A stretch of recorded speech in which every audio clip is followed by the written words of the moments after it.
Very strange.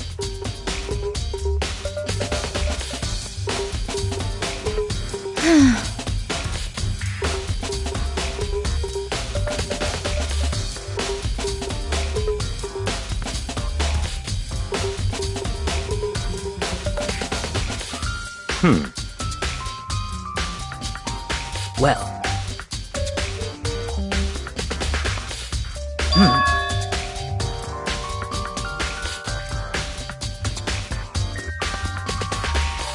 Perhaps.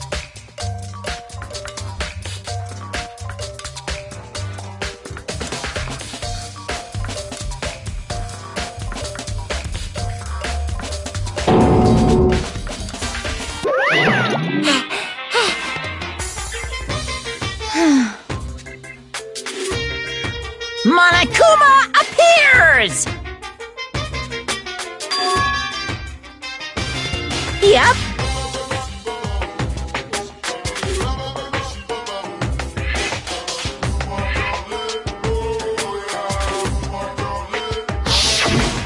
Speaking of which, I'd like to ask the bear, if there is an accomplice, do they also become blackened? So you ask, and so I shall answer. Each murder is allowed to have an accomplice, but only the one who does the killing will get to graduate. So in other words, two people can work together, but one of them has no chance of profiting from it. Then there's no way anyone would work together, right? In other words,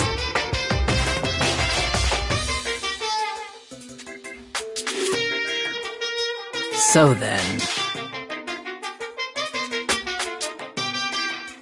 hey,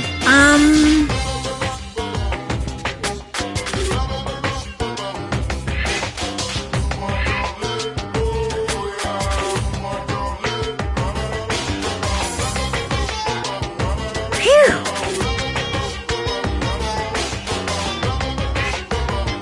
So in other words,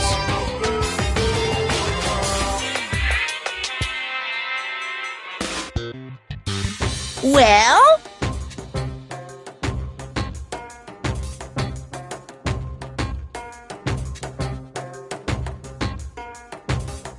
extreme!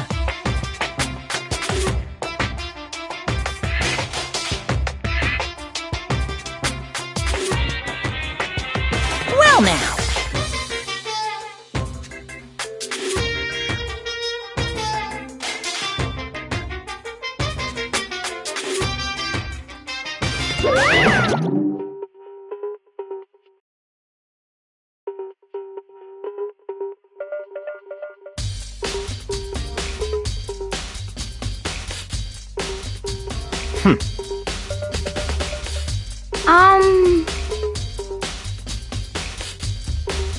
However.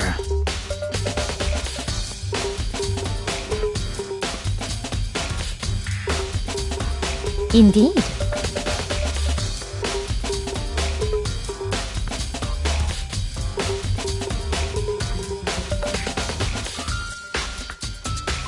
So,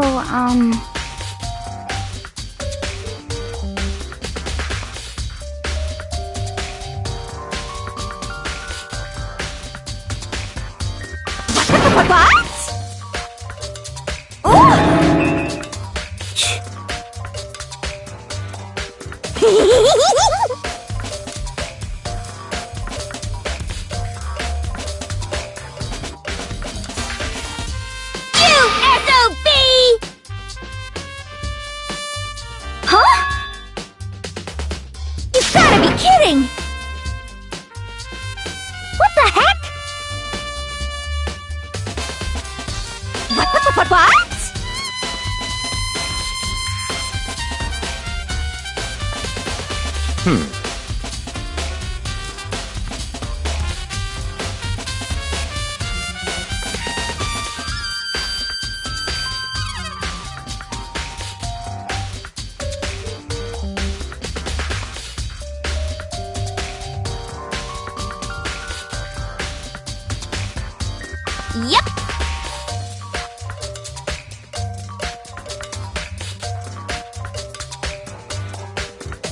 What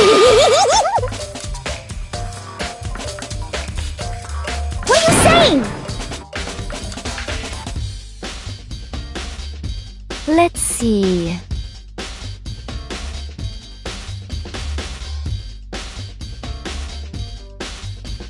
So then,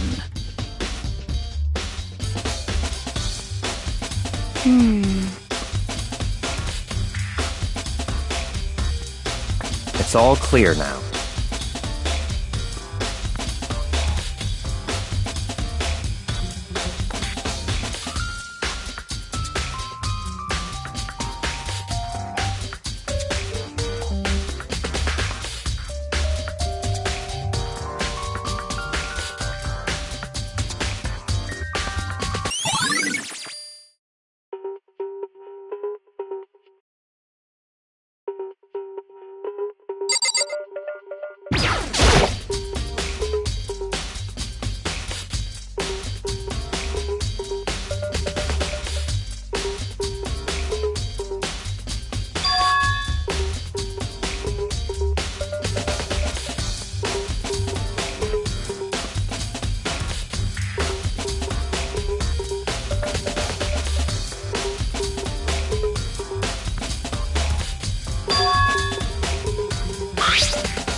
So,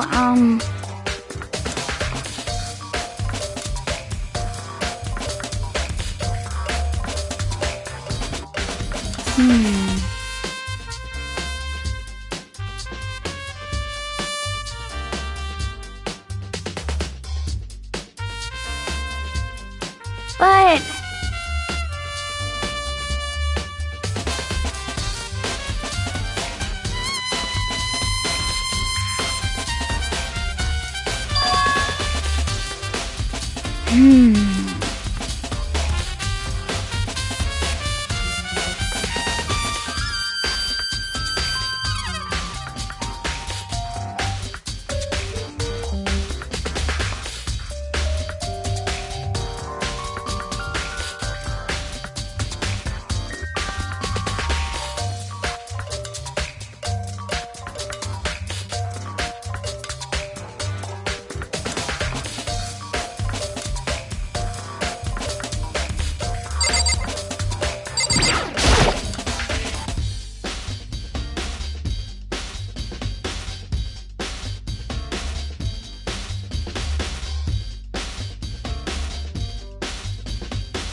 So,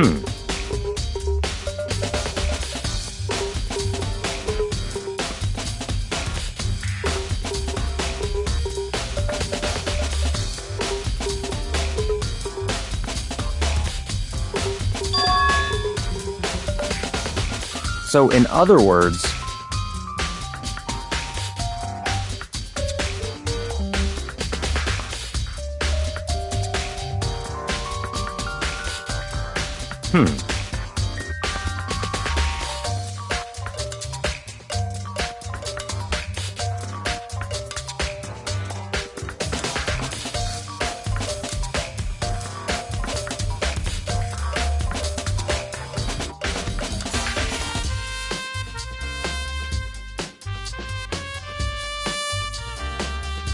what?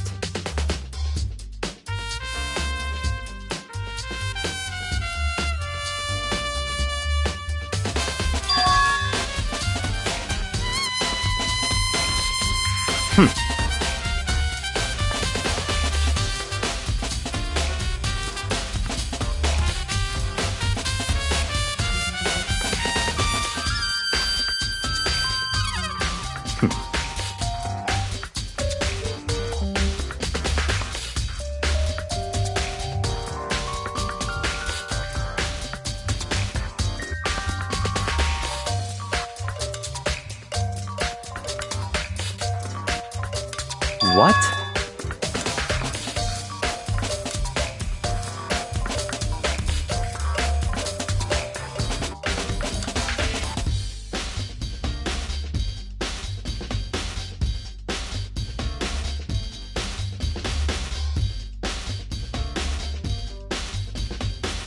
I see.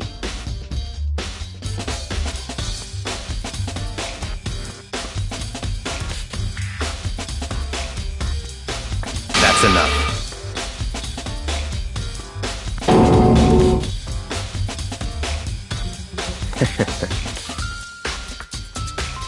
Goodbye.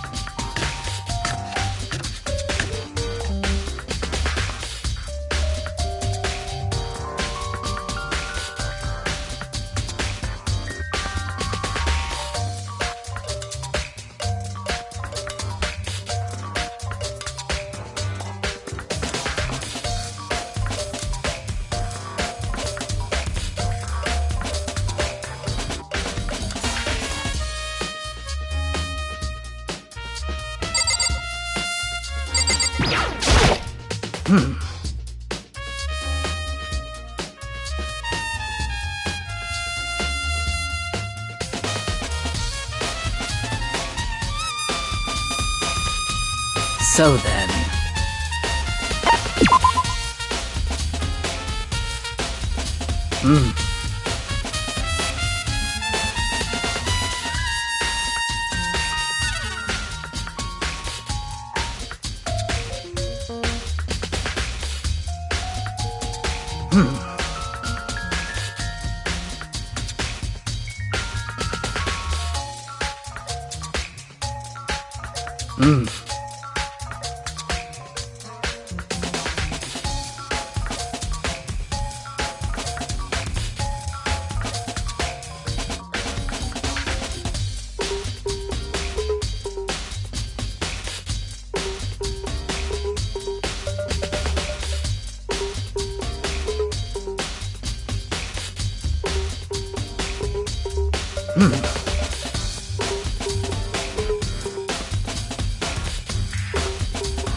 However,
however,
What?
Let's see.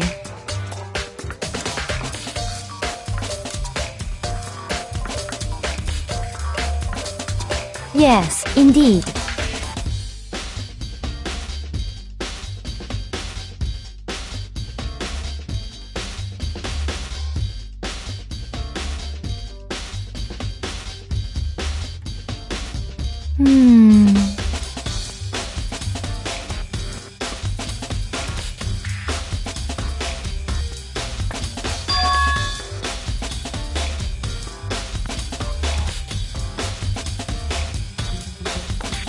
Indeed.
Huh?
It's all clear now.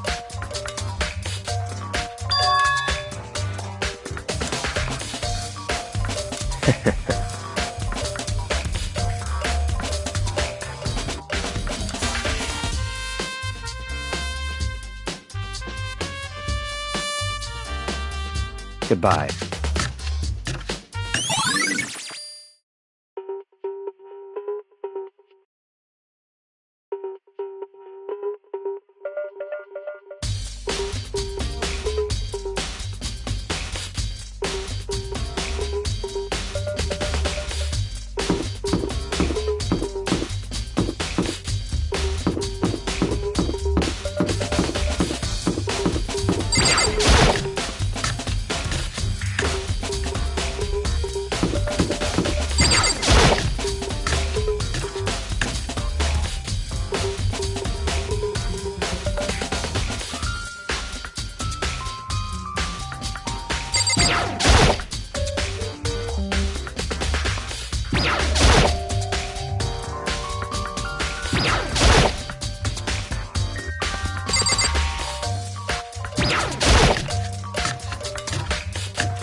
Just a second!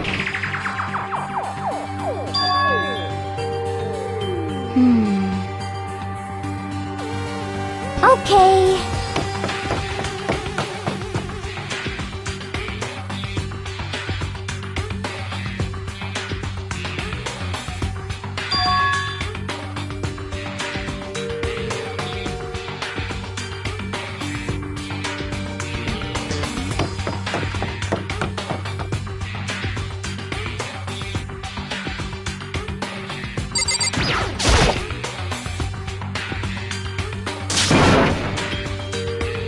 I mean...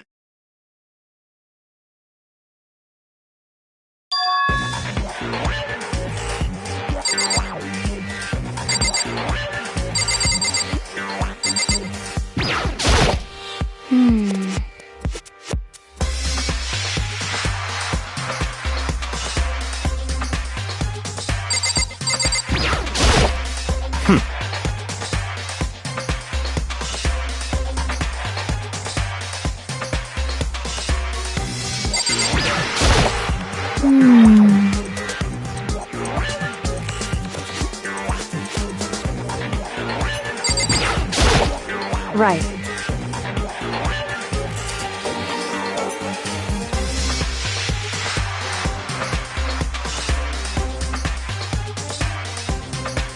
Don't be mean!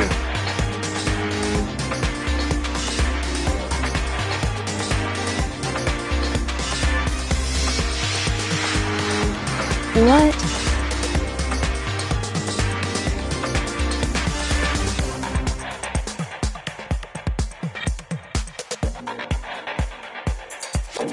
Well...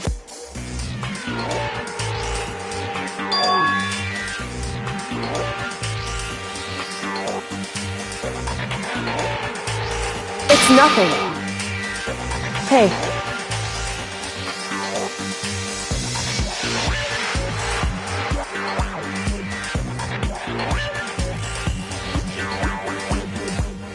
And?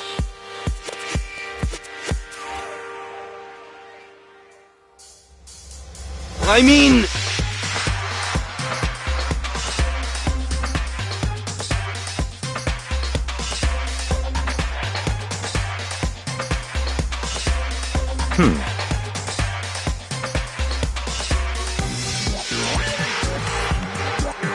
Huh?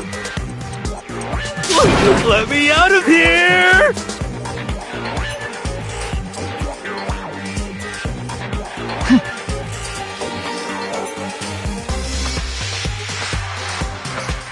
Got it all wrong! It would seem...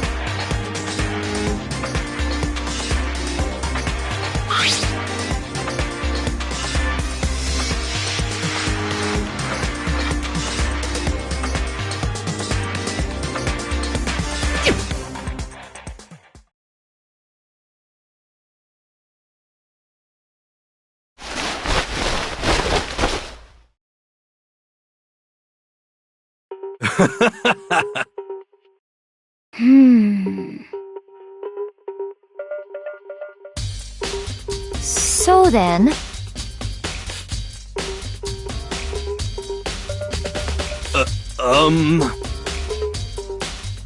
Honestly.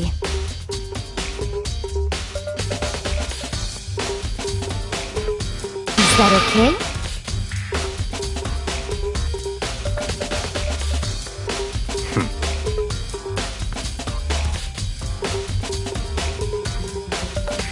Could it be...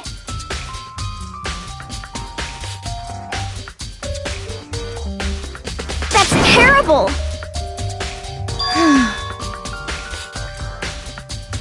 Just the worst. What?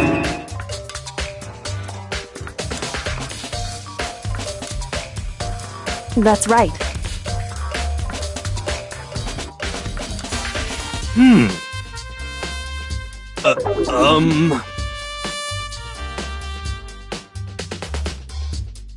What the heck?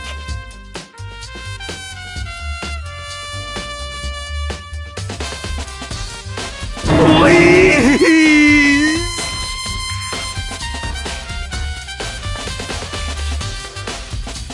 What are you saying?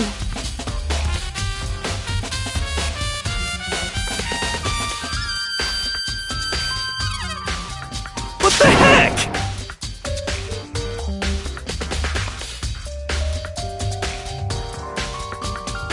Okay.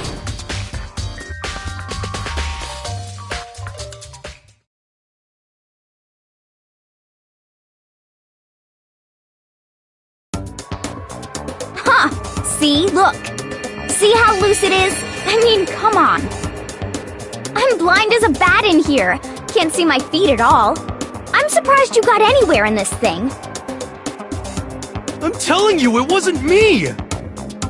And not to mention, you totally can't bend at the waist. Seems like a pretty obvious oversight. That's not a very nice thing to say. I mean, it's not like I made it. I just got caught up in the moment. Well, either way, now we know for sure, right? I mean, it seems pretty clear that nobody but Hiro could have fit into this dumb costume.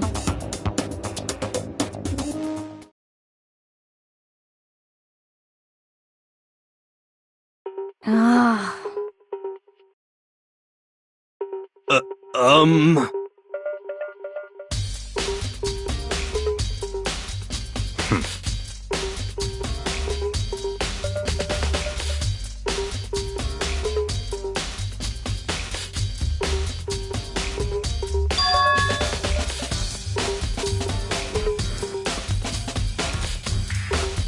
Just a second!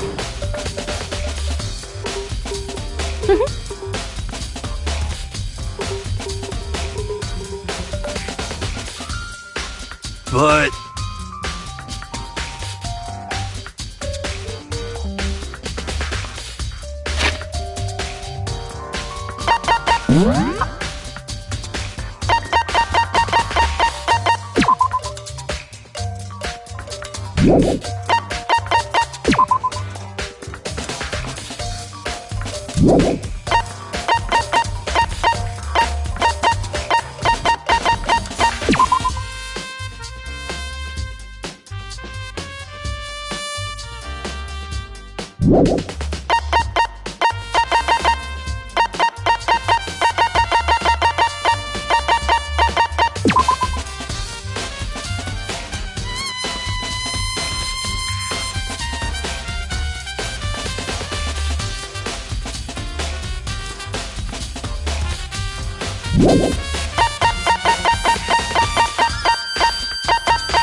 Honestly.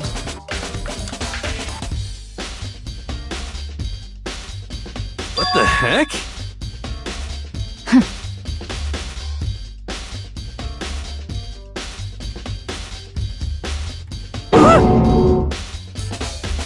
Just the worst.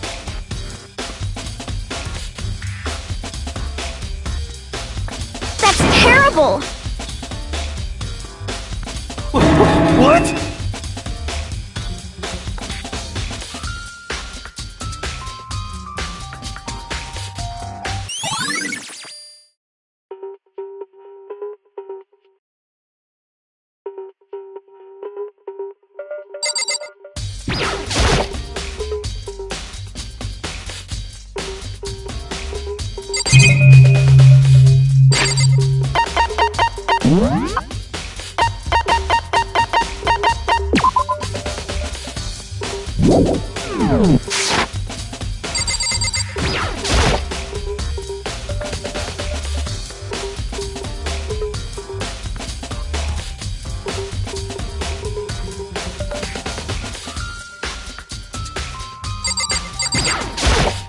What the heck?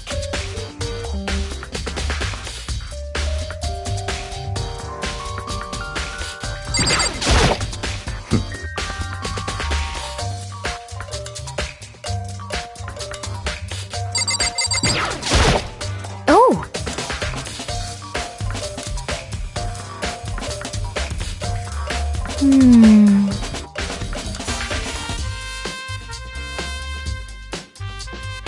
Then perhaps...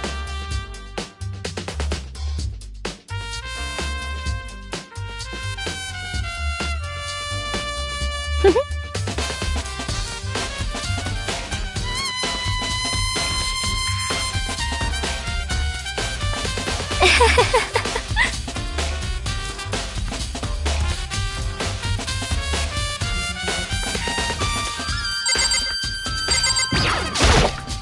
the heck?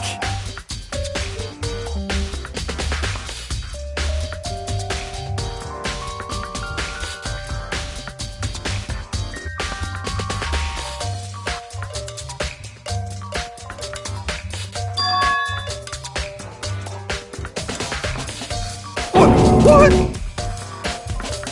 Just the worst. Please? Huh?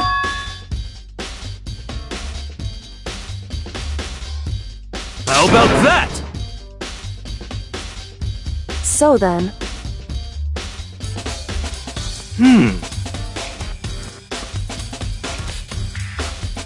I'm at least 30% right!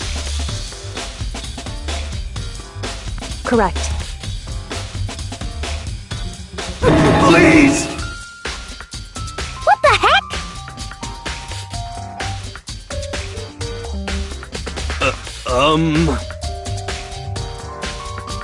Oh, so then.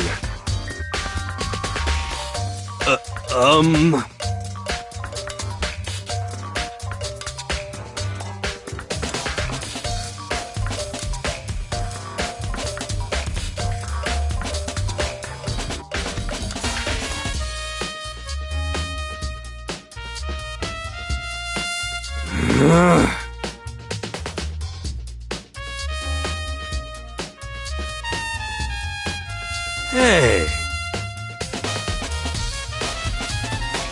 Just the worst. So,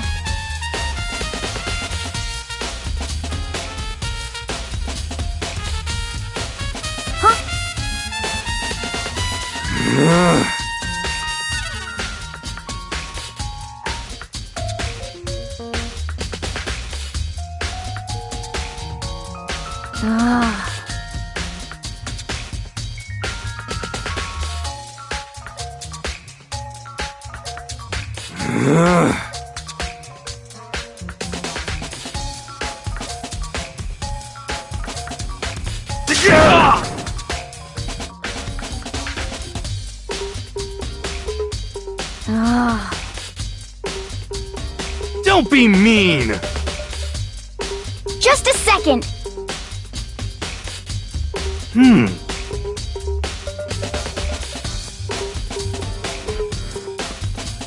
No way! Please!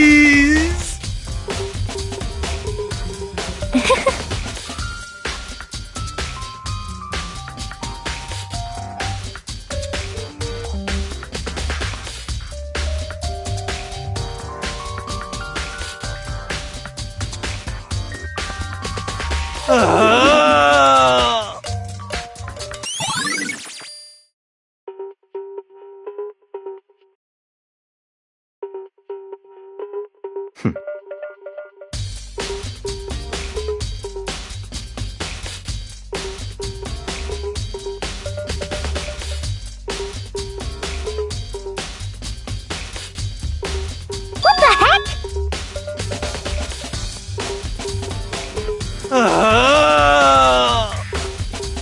Just the worst.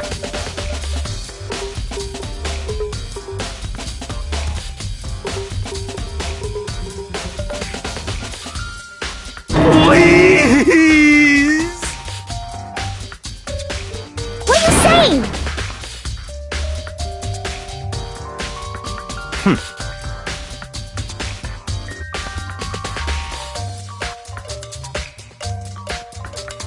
What?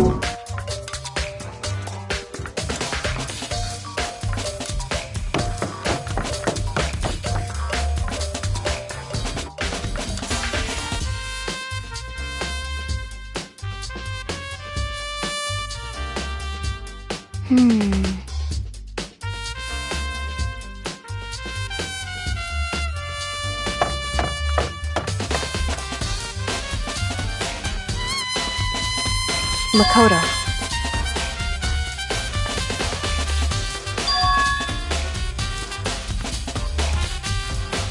It would seem...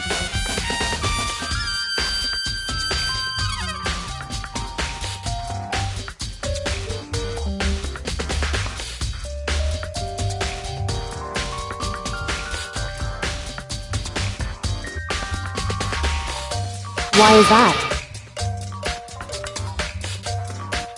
Anyway...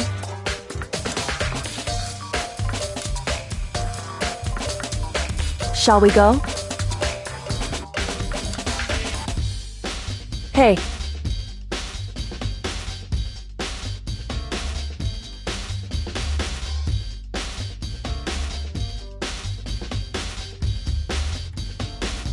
Correct.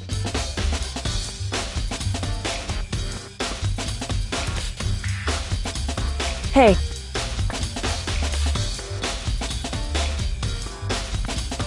Anyway...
So then...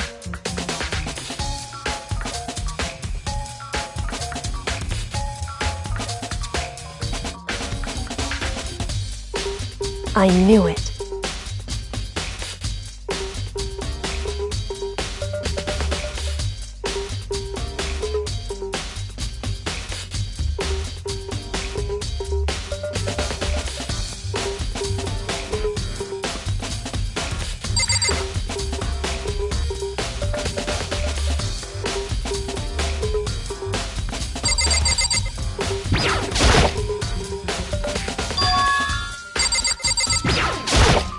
I see. Hey.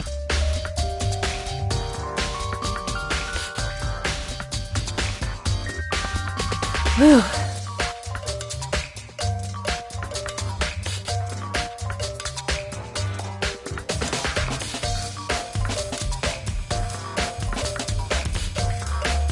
So then...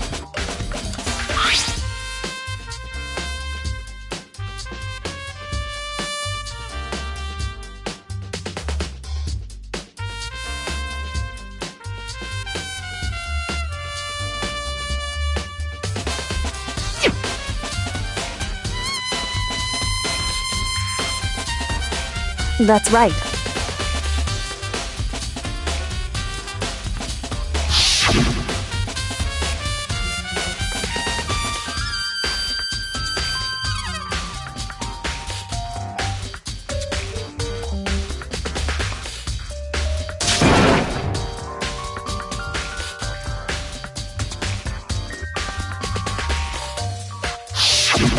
In other words...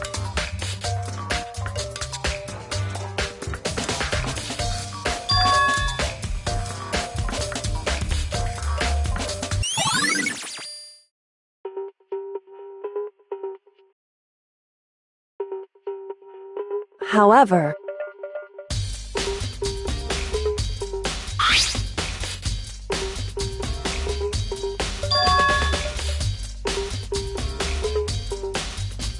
Makoto.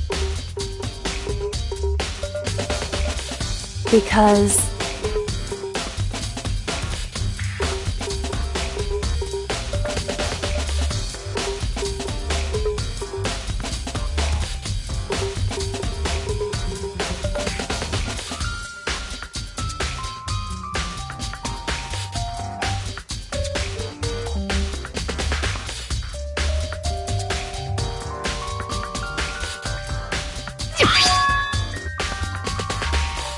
Hey.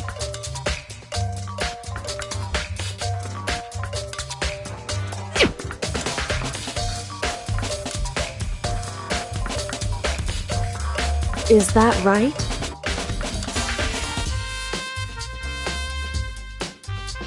So then...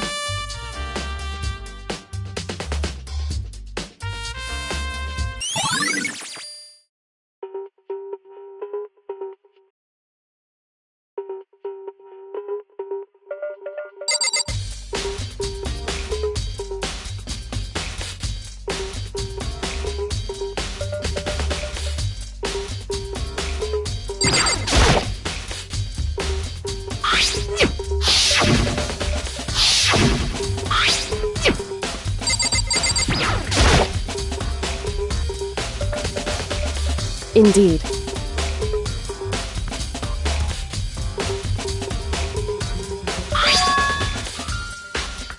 That's right. Indeed.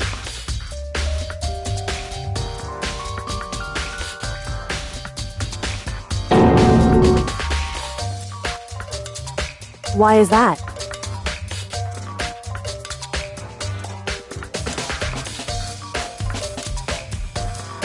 Hey.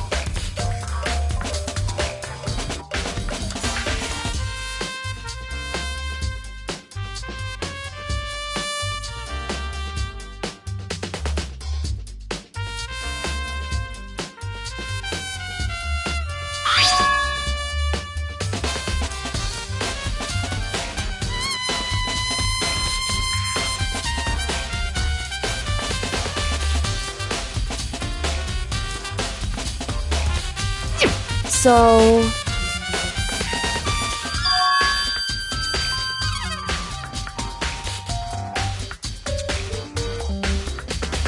However...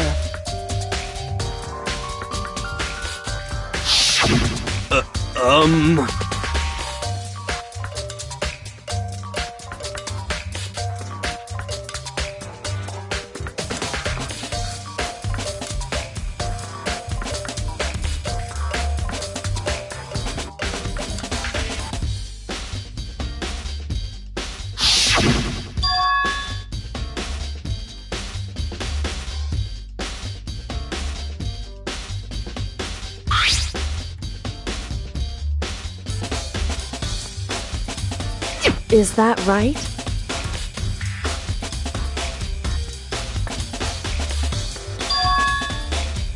So...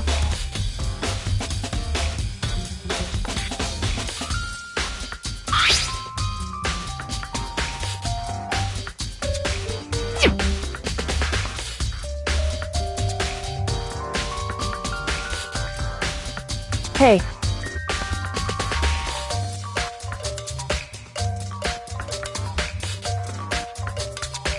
So then...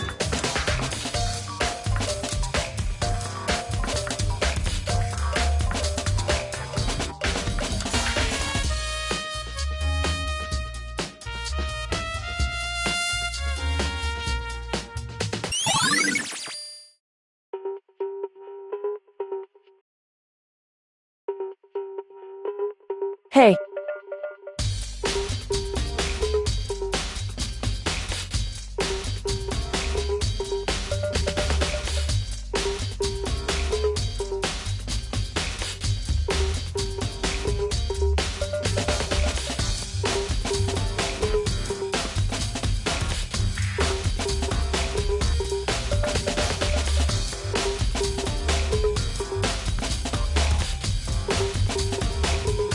Is that right?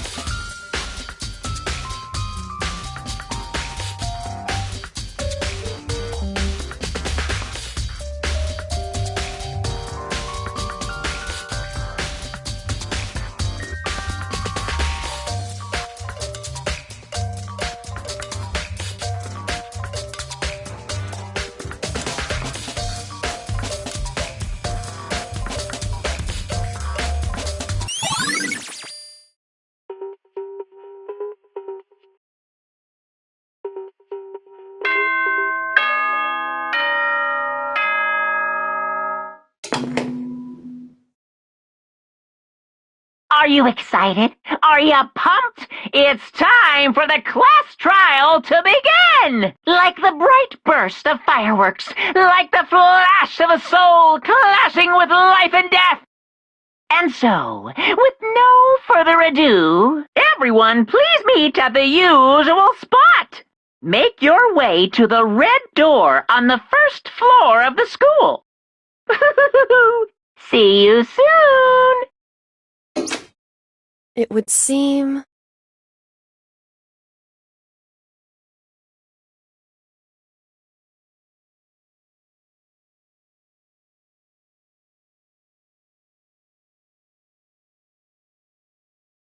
Shall we go?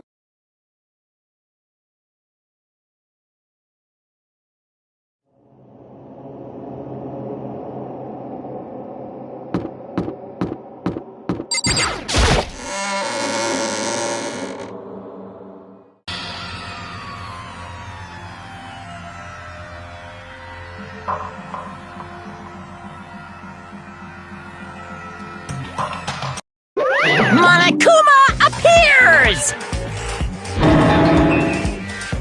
Wrong!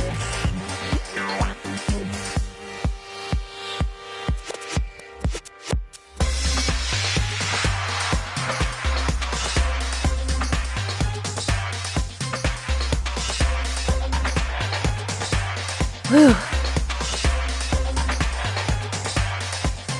Boy, tough crowd.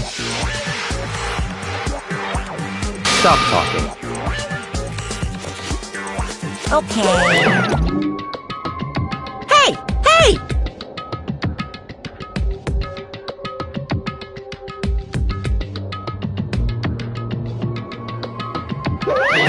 Let's go. Please! What the heck?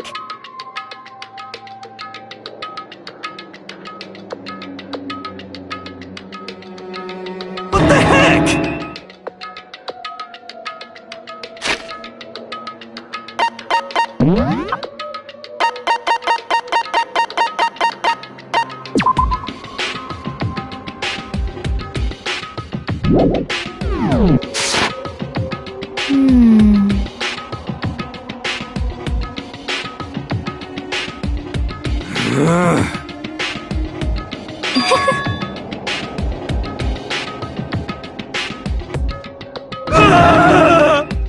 Hey,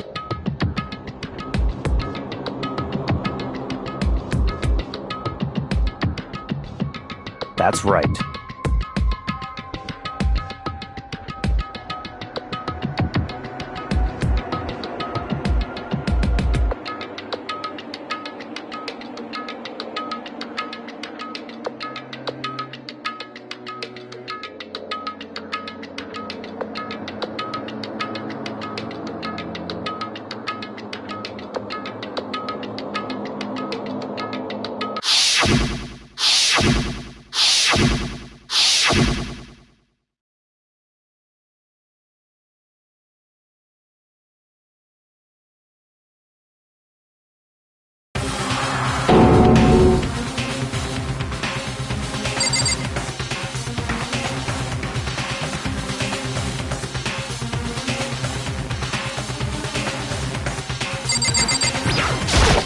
Yes, yes!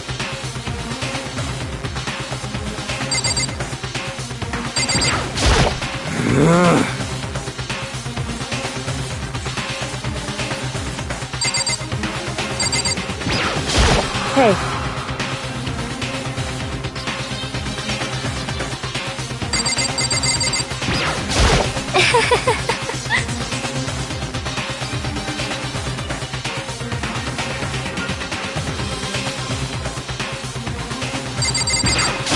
Just the worst.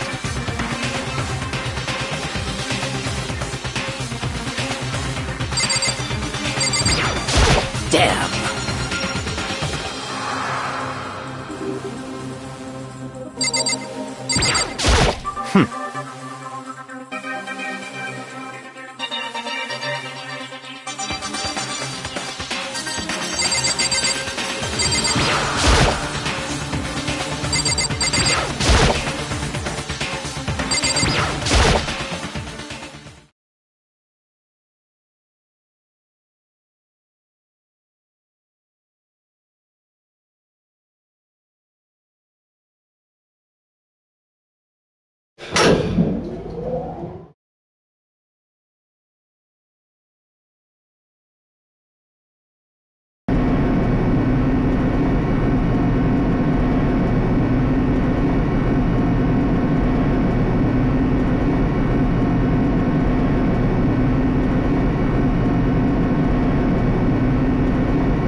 just the worst.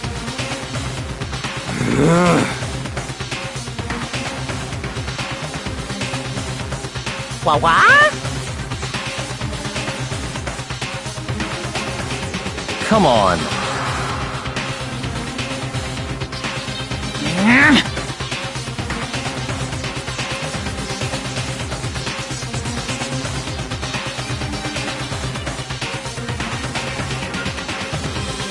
Yoo-hoo!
Let's begin with a basic explanation of the class trial.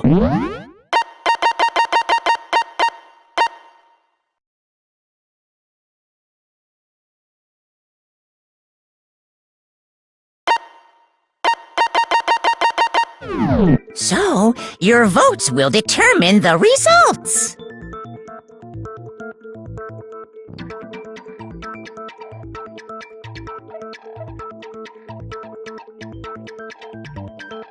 If you can figure out who done it, then only they will receive punishment. But if you pick the wrong one, then I'll punish everyone besides the blackened, and the one that deceived everyone else will graduate.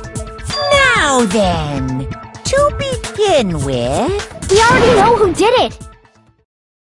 Was that? It was Hiro. He does not have an alibi for when the murders took place, and we found him in that suit. Don't try and deny it! You killed them! I didn't! Someone knocked me out! I was asleep the whole time! I don't know anything about it! Shut your murdering mouth, murderer! Who are you calling a murderer? I am sorry to say, Hiro, but we do have evidence. Blueprints for the suit. Parts we assume were used to build it. And all of it was found in your room. You have to admit, the evidence is quite compelling. It points to you as having created the suit and wearing it while committing crime after crime. How many times do I have to tell you? I don't know!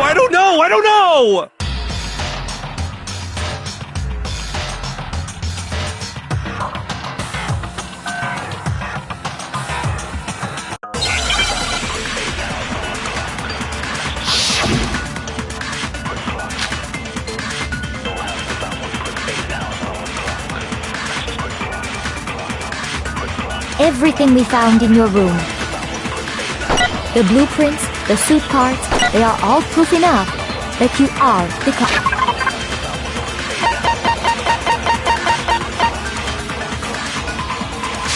culprit. I don't know anything about that stuff! It's not true! It's a conspiracy! Hiro, why? Why did you kill them? No! Just Hold on a second!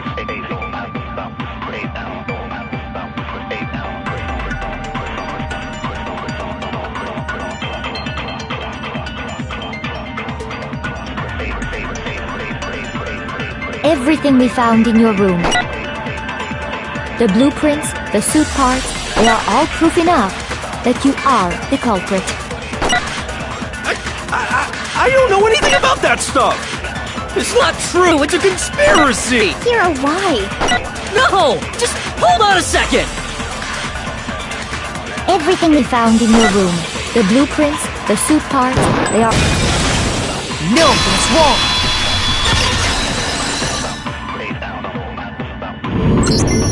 Are we sure Hiro really made those blueprints? What do you mean?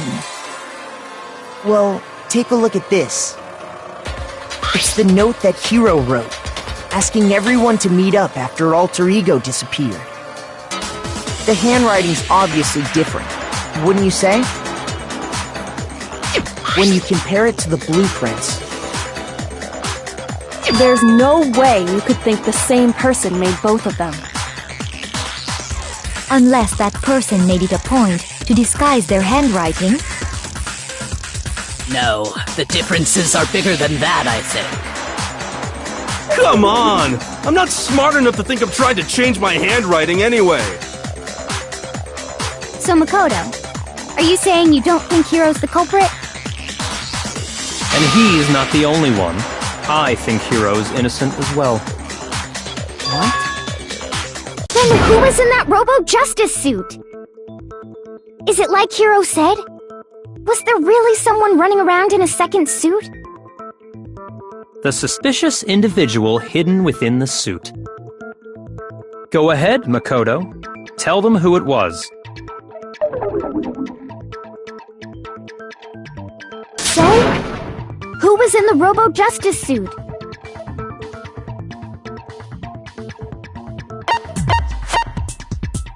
I got it! Other than Hiro, I can't think of anyone else it could have been. Obviously, he was the one in that particular suit, and we never found any kind of second suit. Then there can be no doubt. Hiro is the prime suspect. That doesn't make any sense! You just said Hiro didn't do it! It makes perfect sense. Hiro was the suspicious individual in the suit, but he's not the culprit. So what you're saying is... That's right. The culprit in this case has nothing to do with being in the Robo-Justice suit. What? Now that's a bold assumption! And what reason do you have to make such a statement? You do have a reason, yes? Of course. But before we get to that, there's something else we need to clarify first. So let's get that out of the way. Hey, stop trying to boss us around! All things have a proper order. So what is it? What needs to be clarified? We must clarify the method of transportation for Taka's lifeless body. It would seem that his corpse was moved using certain particular items. Makoto, can you tell us what they were?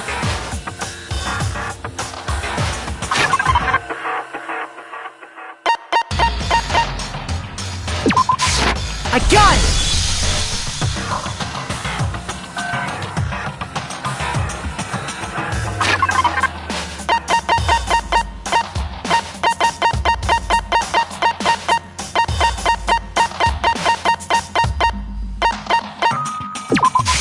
I got it! They were a dolly and a tarp, right?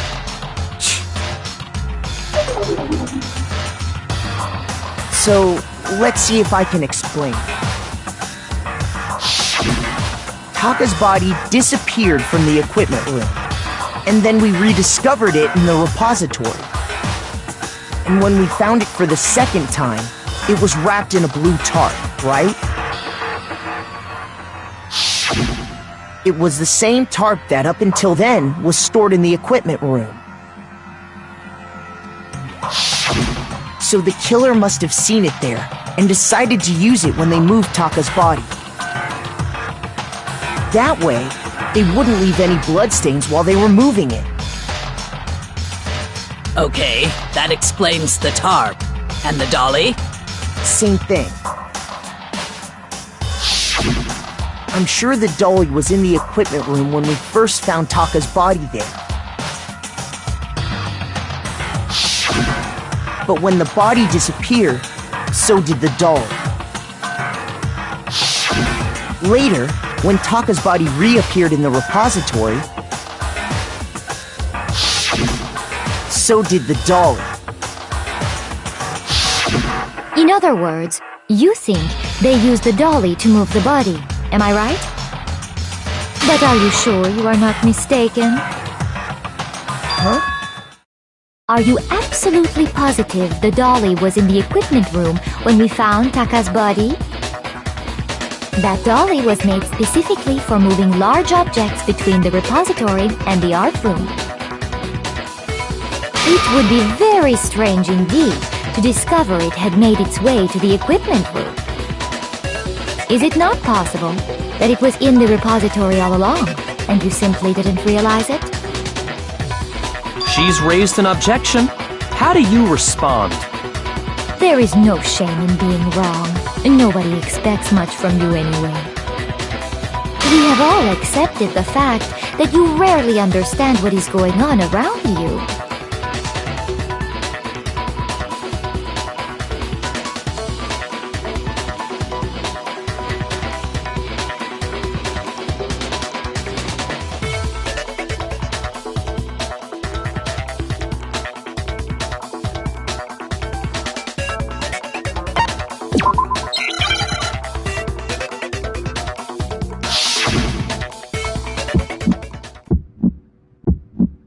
You have it wrong! I cannot agree! You are a fool. So pathetic. Lies will get you nowhere. Do your worst! Away with you! You miserable wretch! I cannot agree! You are a fool. Lies will get you nowhere.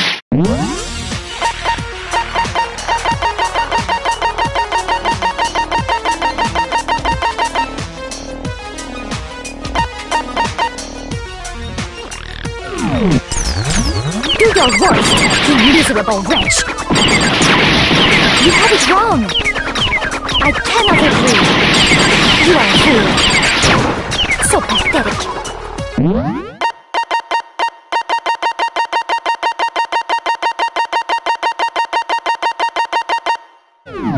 Lies will get you nowhere! Do your worst! Away with you! You miserable wretch! Agree. You are a fool. Lies will get you nowhere. Do your worst, you miserable wretch. I cannot agree. This should prove it.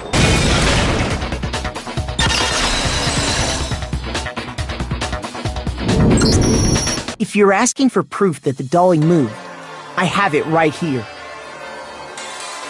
When I found the dolly in the repository, one of the wheels had a blood stain on it. There was a pool of blood in the equipment room with a tire mark in it that matched the dolly wheel's tread.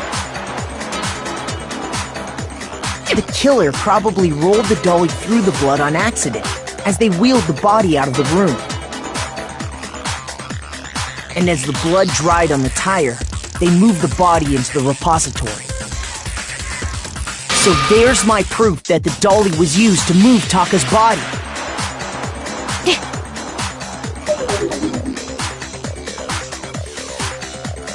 Well, anyway, that was just something we had to get out of the way. Let's get back to the main subject.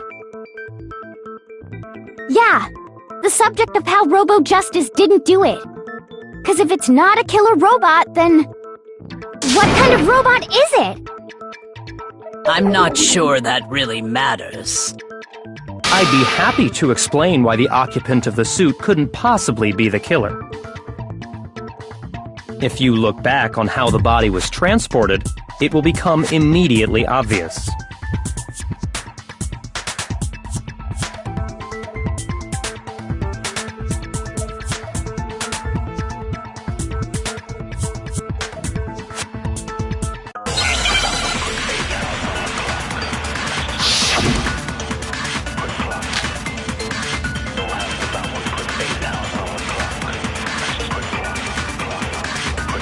As we know, Taka was killed in the equipment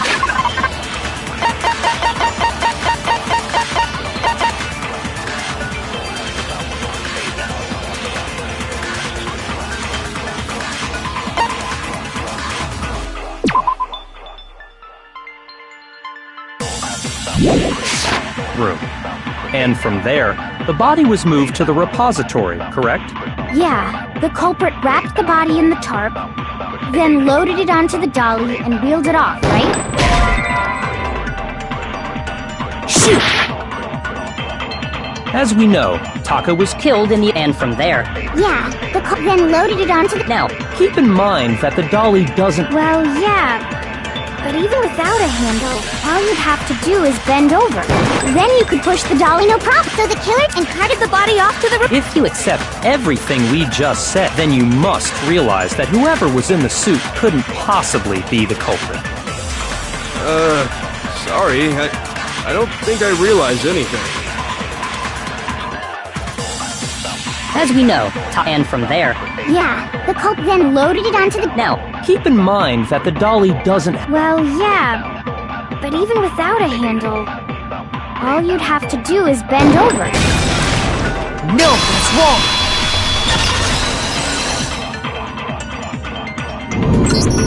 You're absolutely right that you could push a dolly without a handle if you stoop down low. But if you were wearing that suit, do you think you could actually get into a position like that? What do you mean? Think back to what you said when we were all checking out the suit together, remember?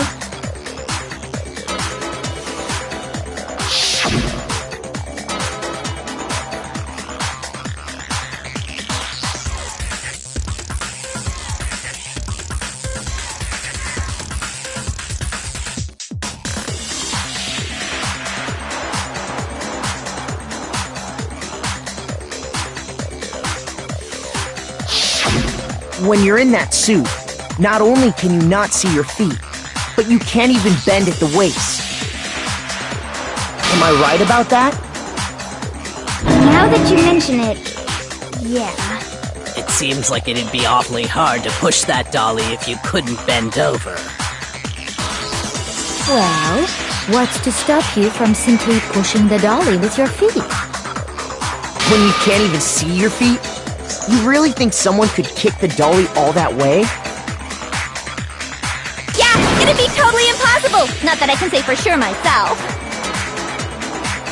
On top of that, if you were wearing such a rigid, cumbersome suit, it's very unlikely you would have the dexterity to go about wrapping the body in a tarp.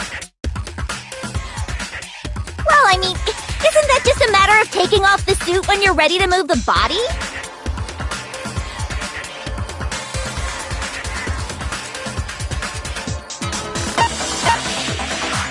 I got it! I don't think taking off the suit was an option. If you remember...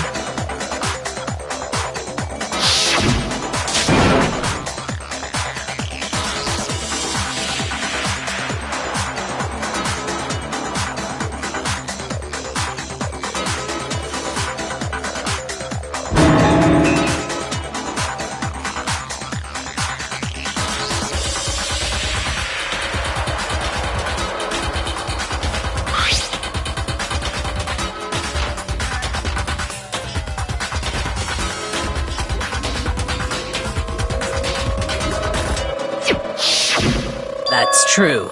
It seems impossible to put the suit on or take it off without help. Then, you really can't take it off by yourself? Hiro wasn't just making it up? Of course I wasn't making it up.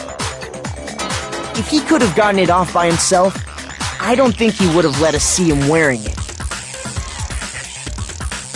Showing up in the suit was basically an invitation for everyone to suspect it. Yeah, that's right! So, it's really, really true that Robo-Justice couldn't have moved the dolly? To be clear, whoever did move the body, it couldn't have been Hiro in the robot suit, correct? No, wait. Just a second, if you please. Have you forgotten about the picture that I took? You all got a good look at it, did you not? The image of Hifumi being dragged away by Robo-Justice? If whoever was in that suit is not the culprit, how do you explain that? Besides, do you remember what the now deceased Hifumi said?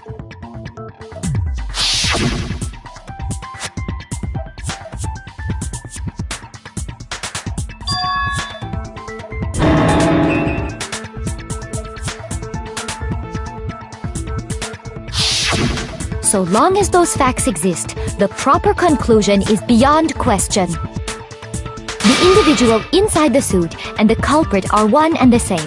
It was Hiro, without a doubt.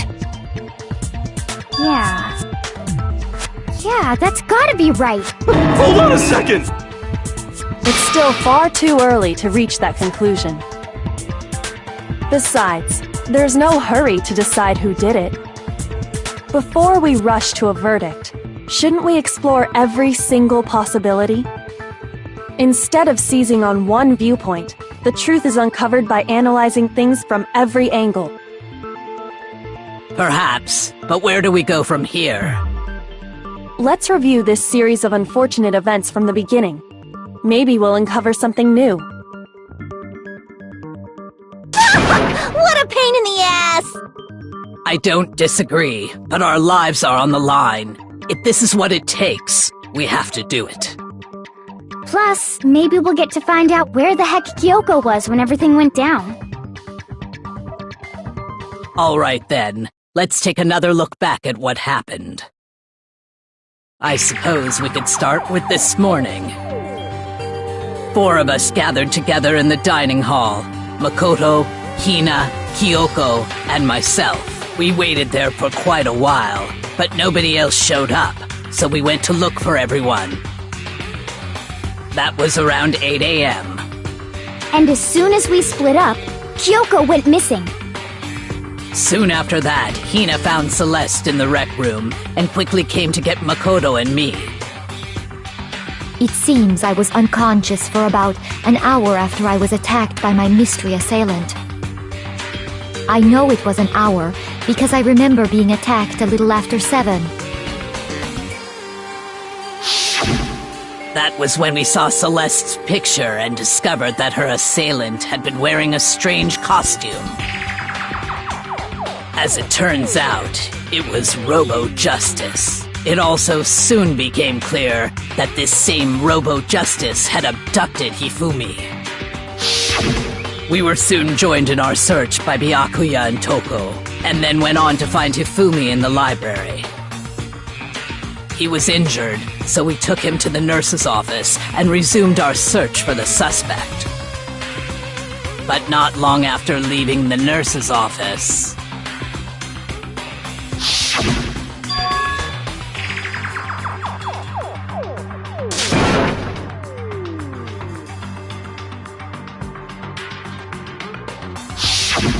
When Celeste told us that, we decided to split up and search the second floor. And soon after that... I saw someone moving around on the 3rd floor, and I yelled out to everyone as soon as I did.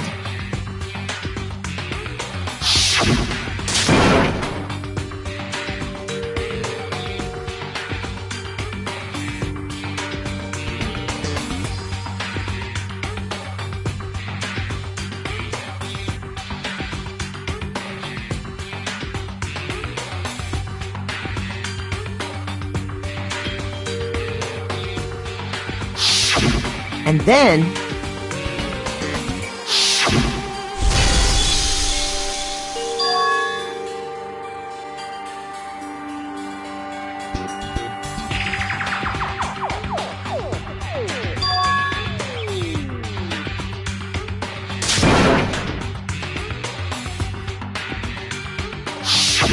At that point, we decided to divide up into 2 groups. Celeste, Hina, and I went back to the nurse's office, while Sakura, Byakuya, and Toko chased after the suspect. When we got back to the nurse's office, we found Hifumi, dead. And that's when we heard the body discovery announcement. I left Celeste and Hina there and headed back to the 3rd floor to let the others know what had happened. Meanwhile, we had just discovered Taka's body in the equipment room. We must have found both bodies at almost exactly the same time, because we heard the same announcement not long after we discovered his body. And that's when I told you guys about Hifumi. Then the 3 of us headed for the nurse's office. But right after we left the physics lab, we ran into Celeste, who'd arrived after us, and she told us something very surprising.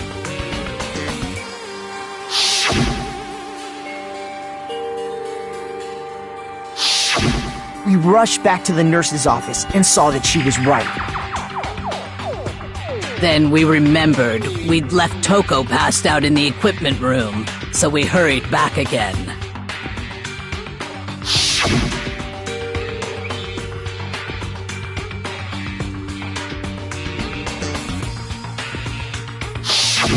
But when we got there, we discovered that now Taka's body had also gone missing.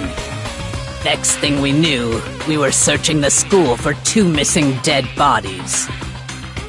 And after some time... Celeste informed us that she'd found the bodies, and we all headed to the repository, which is where we rediscovered the corpses.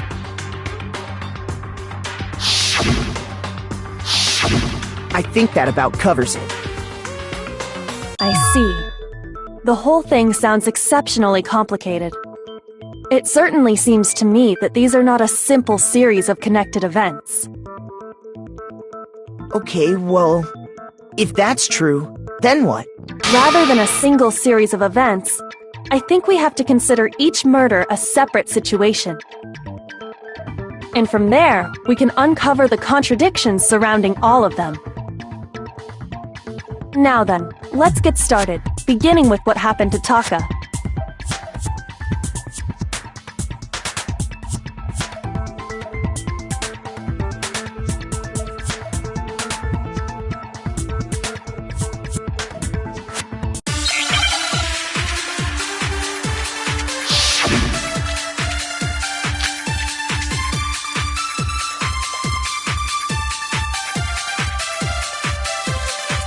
So, regarding Taka's death, I wonder if he died before Hifumi, or perhaps it was after?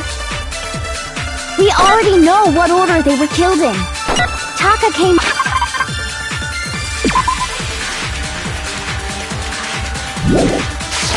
last. What makes you say that?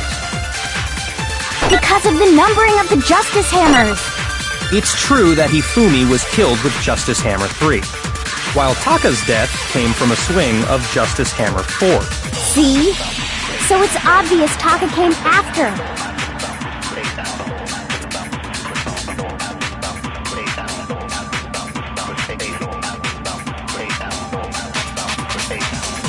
So...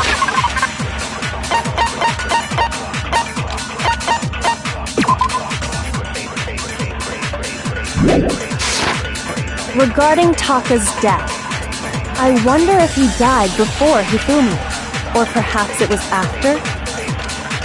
We already know what order they were...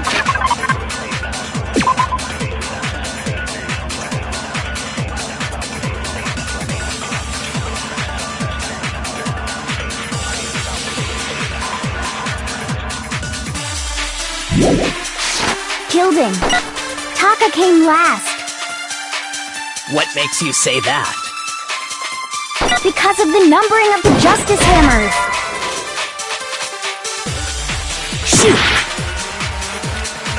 So, I wonder if he died, or perhaps it was after? We already know what order they were killed in. Taka came last. What makes you say that? Because of the numbering of the Justice Hammers. It's true that Hifumi was killed with Justice Hammer, while Taka's death... See? So it's obvious Taka came after.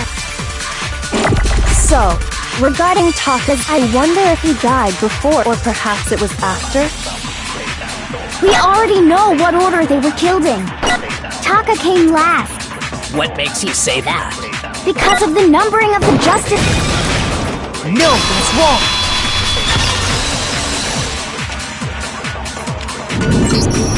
Hold on. There's no reason to assume that the hammers were used in the same order as their numbers. If anything, that's just another way the killer tried to disguise their actions. So you're saying the culprit wanted us to think the hammers were used in order, but in reality, Taka was killed before Hifumi? Okay then, let's see the proof.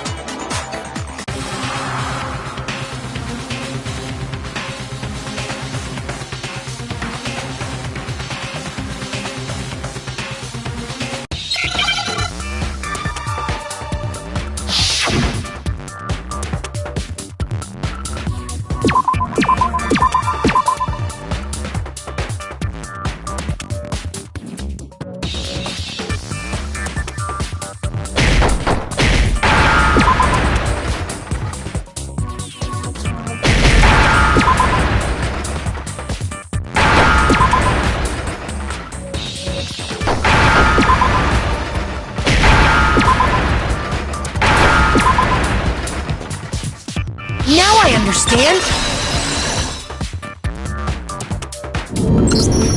I've got it! Taka's wristwatch! See?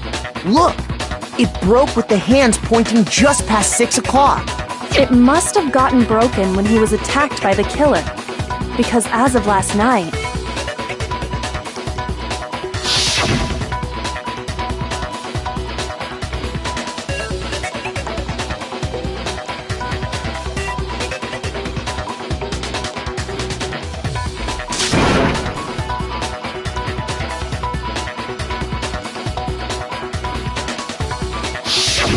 so if it wasn't broken after 6 last night, then he must have been attacked around 6 this morning.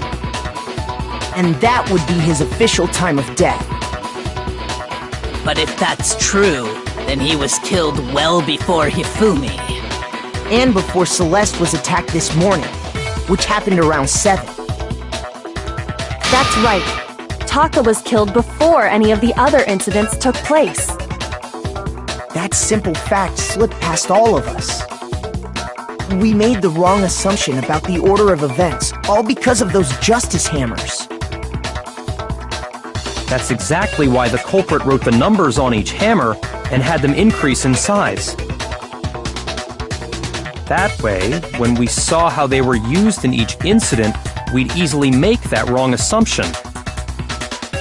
Now, if Taka was killed around 6, then everyone's alibis for his murder go out the window. Because when he was killed, we hadn't met up in the dining hall yet. That may be true in the case of Taka's murder. But all of our alibis still hold true for Hifumi's death. That's right. With him, at least, we're all safe.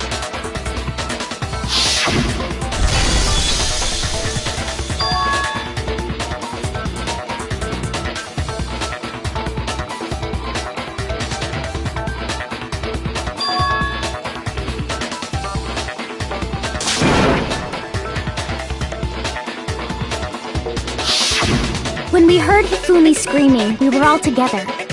Except for Hiro and Kyoko. Then we all ran down to the nurse's office, and that's where we found his body. That's totally true! We're all in the clear! Oh, I know! They must have recorded him screaming on a tape or something, then played it later on! If that's true, where's the tape? I don't know. Don't just go making stuff up! Anyway, we all have rock-solid alibis for when we heard Hifumi scream. Since all of us were there together, clearly none of us could have killed him. And it does not stop there. there was also the moment when we discovered his body had disappeared. When his body vanished from the nurse's office, Hina and I were in the bathroom together while everyone else was in the equipment room, correct? And then there's the disappearance of Taka's body from the equipment room. At that time, we were all gathered together in the nurse's office because of Hifumi going missing. Well, don't forget, I was passed out in the equipment room the whole time. Wait, then what if Genocide Jill did it? She could have dragged Taka's body out of there right then! Even if she could pull that off, there's no way she could have done the same with Hifumi's body. Because, as we just established, she was passed out in the equipment room when his body disappeared. Besides, I didn't do either of them anyway. In other words, it is impossible that any of us could have killed Hifumi or moved either of their bodies. On the other hand, Hiro and Kyoko had disappeared, so they most certainly could have done those things. So what now, Kyoko? For now, we can't get fixated on who did it, or we'll just keep going around in circles. So instead of who, I propose we start talking about how. In particular, I think we need to figure out how Hifumi's body got moved.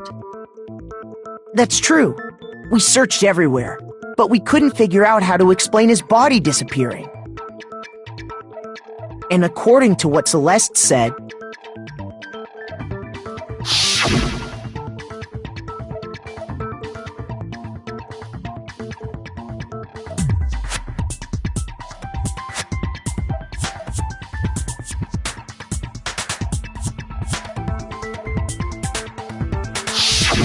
his body apparently disappeared in the 1 minute her and Hina took their eyes off of it. But to carry that much weight from the first floor up to the third in that short amount of time? Oh man, yeah! There's no way! It'd be impossible!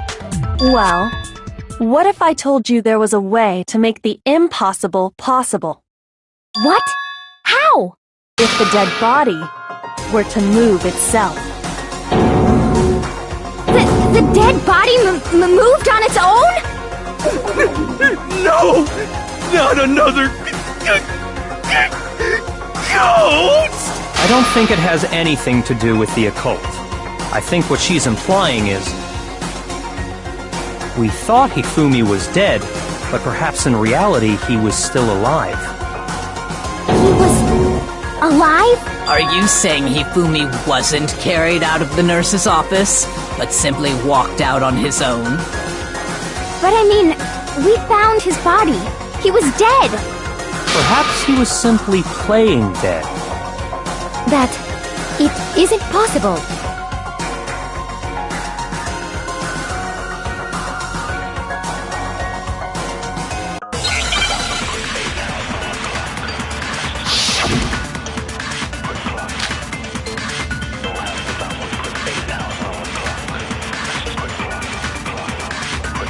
Are you saying that when we first found Hifumi in the nurse's office, there's...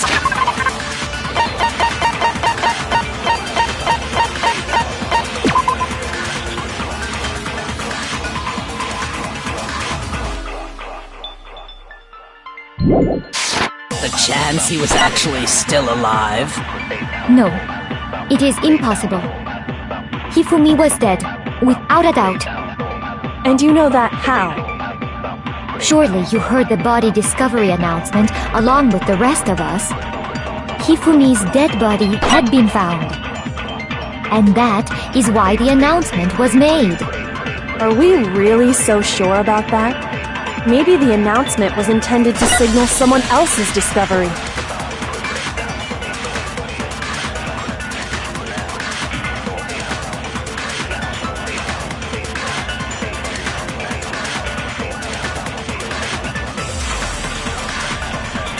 Are you saying that when we first found Hifumi in the nurse's office, there's a chance he was actually still alive? No, It is Hifumi was dead.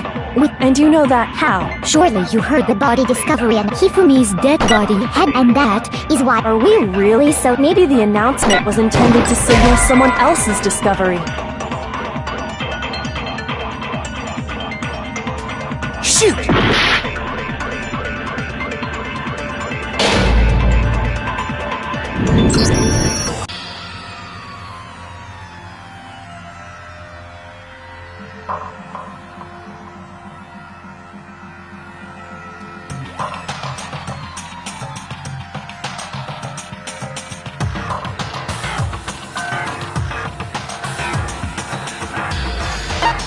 I refuse to give up yet!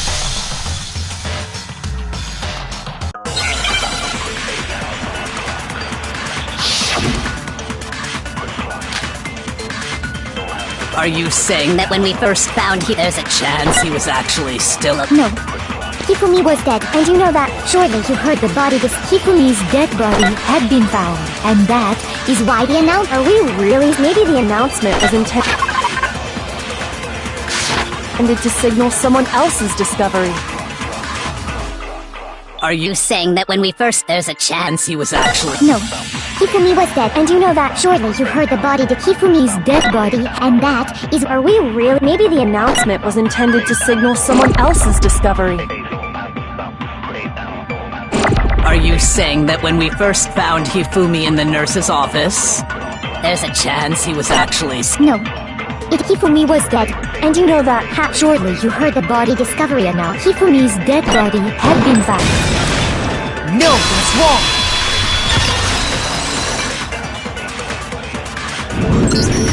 Was the body discovery announcement that was made really intended for Hifumi? Of course it was. The announcement played right after we discovered his body. Maybe. But that was also the same time that Taka's body was found. That's right. It wasn't long after finding his body that we heard the announcement. So there's a good chance we've made a mistake in there somewhere. I think we've confused whether the announcement was for Hifumi or Taka. First of all, if two bodies had been found, there really should have been two announcements. Maybe Monokuma simply got lazy and rolled them together into one. What do you say, Monokuma? Any comment?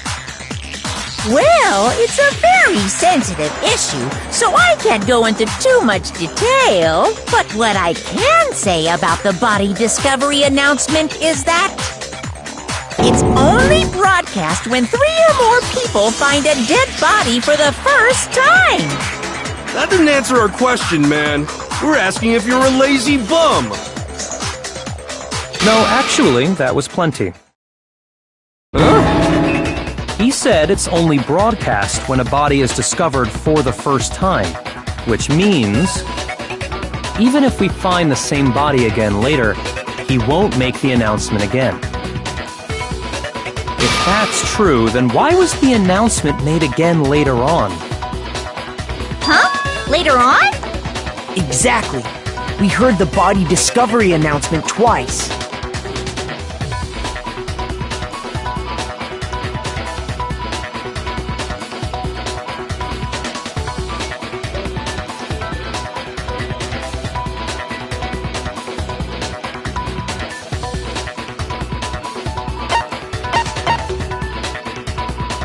I got it! We heard it a second time in the repository, when we rediscovered the two bodies.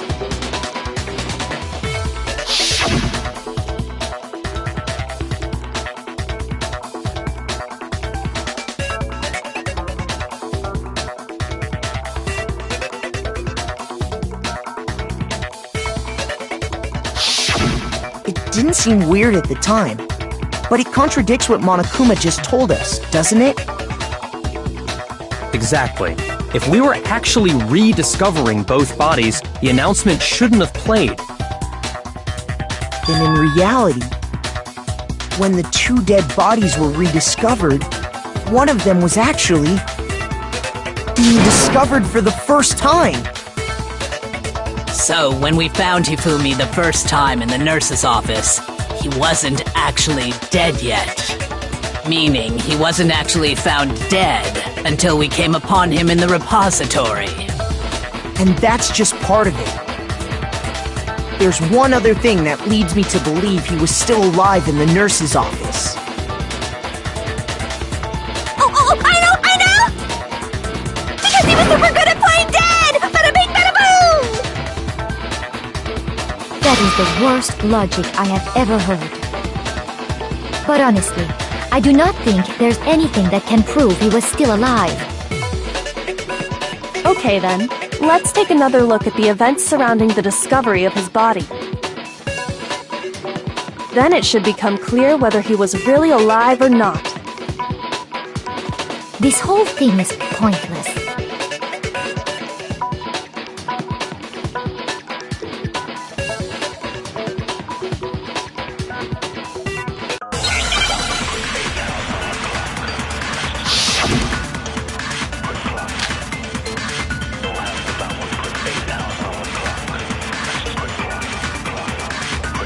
Well, here's one thing we do know. The first time we found Hifumi's body was in the nurse's office. And then, while me and Celeste were in the bathroom, his body disappeared! And the next time we saw his body, it was in the repository. But when you compare his body before being moved and his body after being moved, other than the change in how it was positioned, there was no notable difference. Then, was he really still alive? Of course not. It is impossible. Oh, this is ridiculous.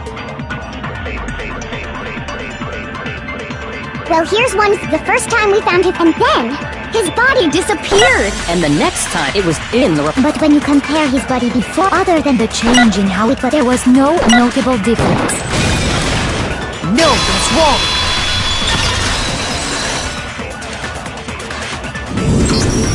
In fact, there was one clear difference between Hifumi in the nurse's office and the repository. His glasses. That fact alone proves that he was only playing dead in the beginning. Perhaps you'd like to fill the rest of us in? When we found Hifumi in the nurse's office, his glasses were covered with blood. But when we found him again later in the repository, they were spotless. And I found the item he used to wipe them clean in the nurse's office trash can.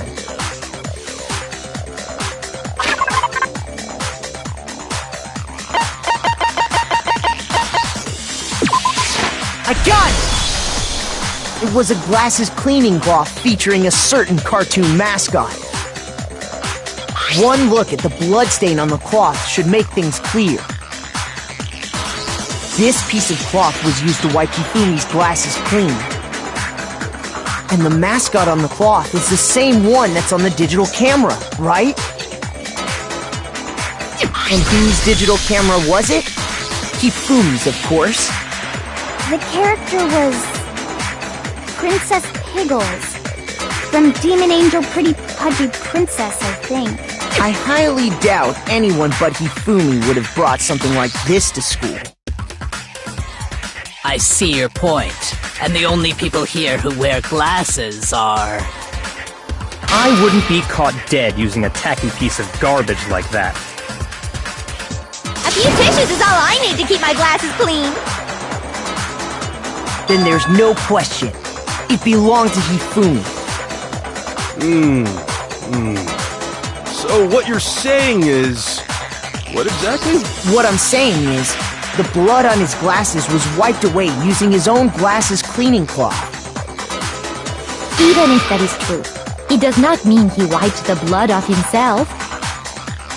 But who would benefit from a clean pair of glasses other than the glasses owner? That's a good point. And it must have been him, right? So let's assume that Hifumi was still alive in the nurse's office. He pretends to be dead. Then when he's alone, he wipes his glasses clean so he can see. Then he stands up and walks out on his own 2 feet. And with that, the impossible task of moving his copious corpse becomes possible, wouldn't you say? But then, if he was just pretending to be dead, what was with all that blood? Was it paint or something? The fridge in the nurse's office contains packs of blood for emergencies. He probably used one of those. He figured if he was gonna play dead, he should go all out, so he just dumped it everywhere! But he got crazy with it and had to wipe his glasses off when he was done! God, what an idiot! And if Hifumi was still alive at that point, the disappearance of Taka's body is easily explained. It should be perfectly obvious who must have moved Taka's corpse.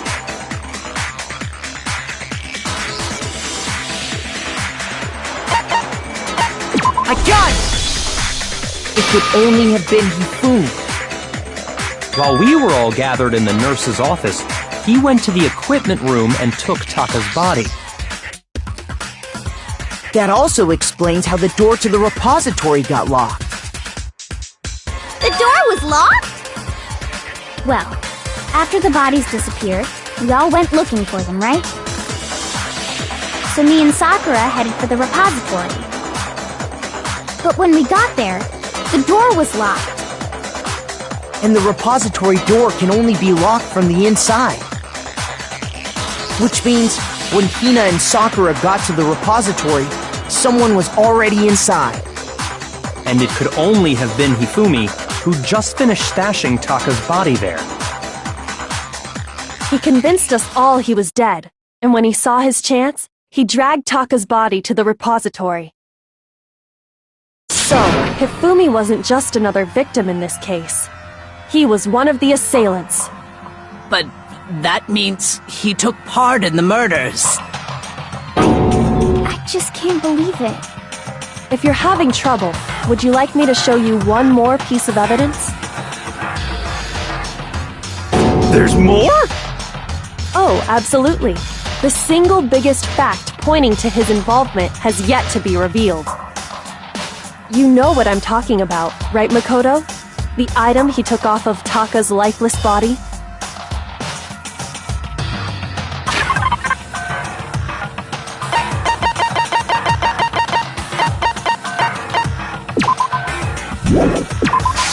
I got it! You're talking about the note Hifumi had hidden away, aren't you? Hidden note?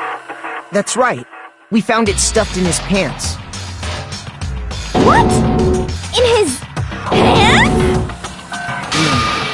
Yes, his pants. Okay, well, forget about the pants for now. Take a look at what the note says.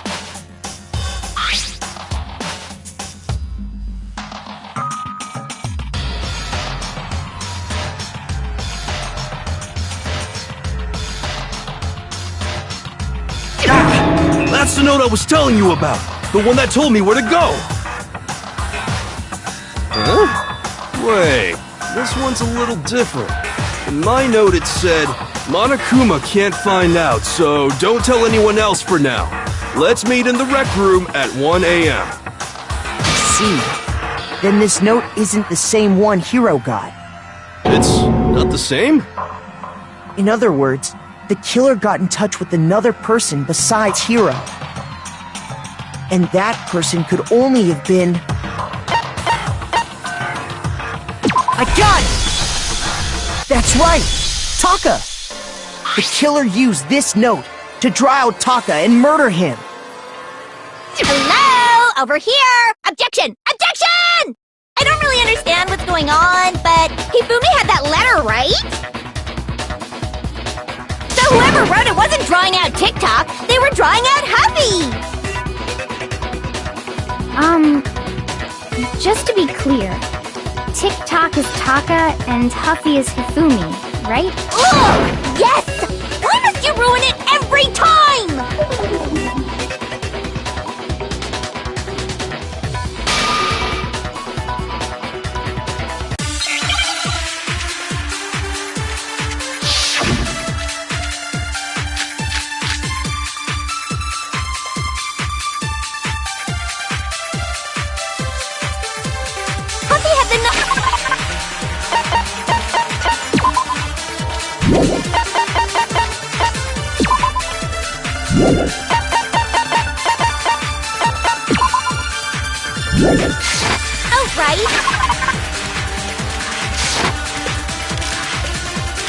person it was intended for must have been Happy! But remember what the note said. What time did it say to meet? 6 a.m., I believe. The time doesn't matter! The note has nothing to do with TikTok!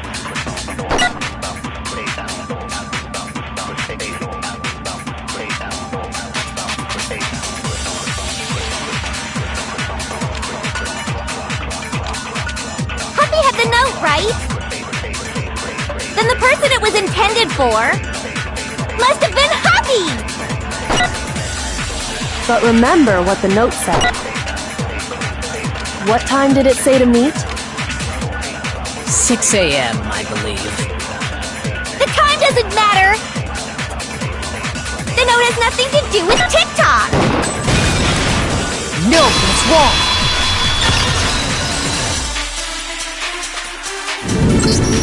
No!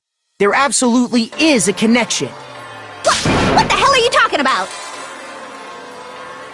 The note said to meet at 6 a.m., which is the same time Taka was murdered. You've already proven that using his wristwatch. But there's more. Look where the note says to meet. The equipment room, right? Which is where Taka was killed. I see. So, Taka was murdered at both the time and place written in the note. I think that should be plenty to show that this note was definitely meant for Taka. Well, when you put it like that... No further objections! Then someone used that note to trick Taka. Just the same as me. The culprit really is a cold-blooded monster. Telling people they found a way out.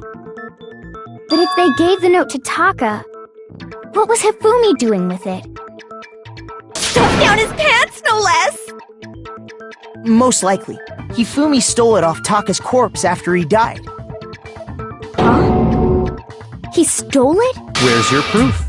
Go ahead, show us.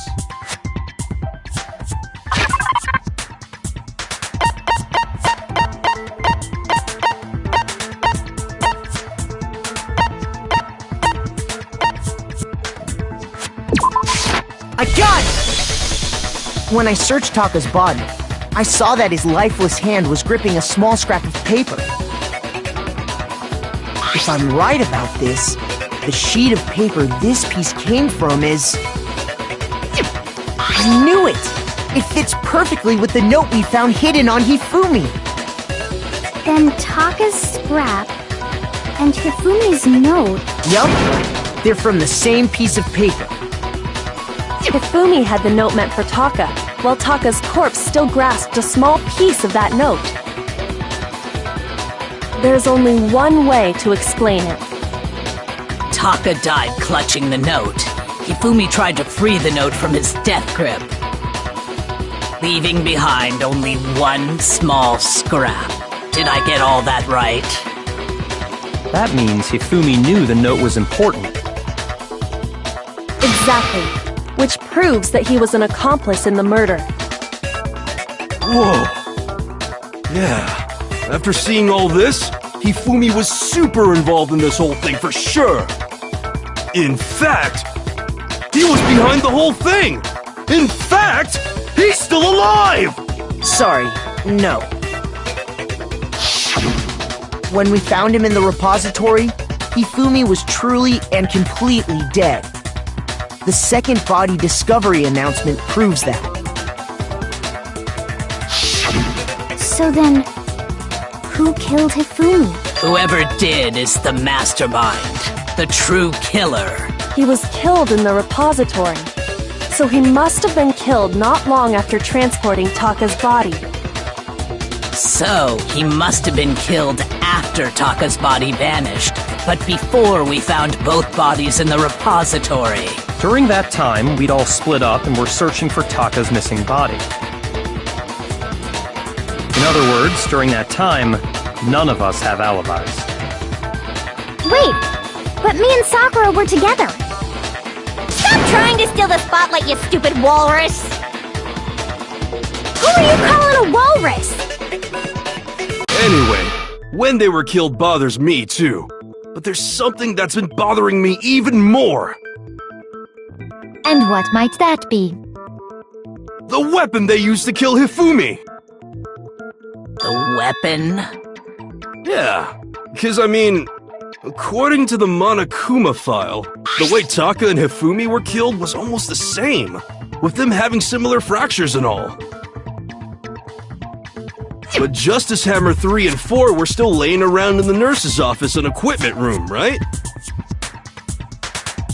So if Hifumi was killed in the repository, the culprit would have had to grab one of the hammers, kill Hifumi, then put the hammer back where they found it.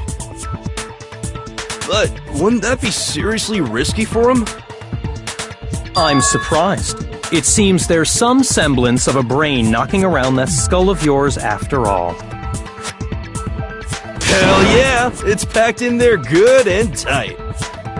He's right, though. I don't understand it either. The Monokuma file makes it clear that they were killed using similar instruments. But if the hammers were already laying around those other rooms... So the question is, how could the culprit have gotten their hands on either of the hammers? Personally, I haven't a clue. So which hammer was used to attack Celeste? Number 1 or number 2? Those were accounted for in other rooms too. And I don't think either one is big enough to kill someone.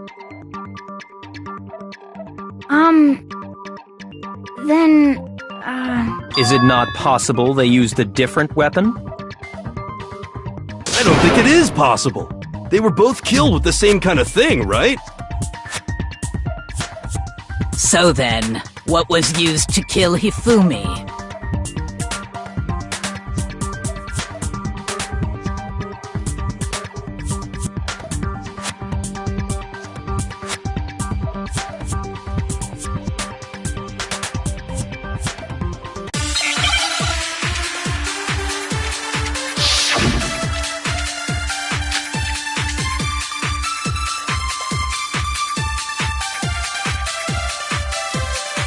What was used to kill Hifumi? Was it Justice Hammer 3?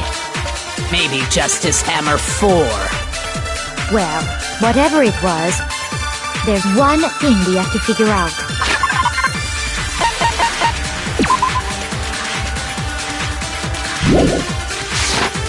How was the culprit able to move around so freely with the weapon? How did nobody witness them carrying it? Sounds like a Justice Hammer 5 is about to make its appearance! Check out murdergear.com/hammertime for more info! Well, one thing seems pretty clear. The murder weapon had to be one of the Justice Hammers! And, that's about it.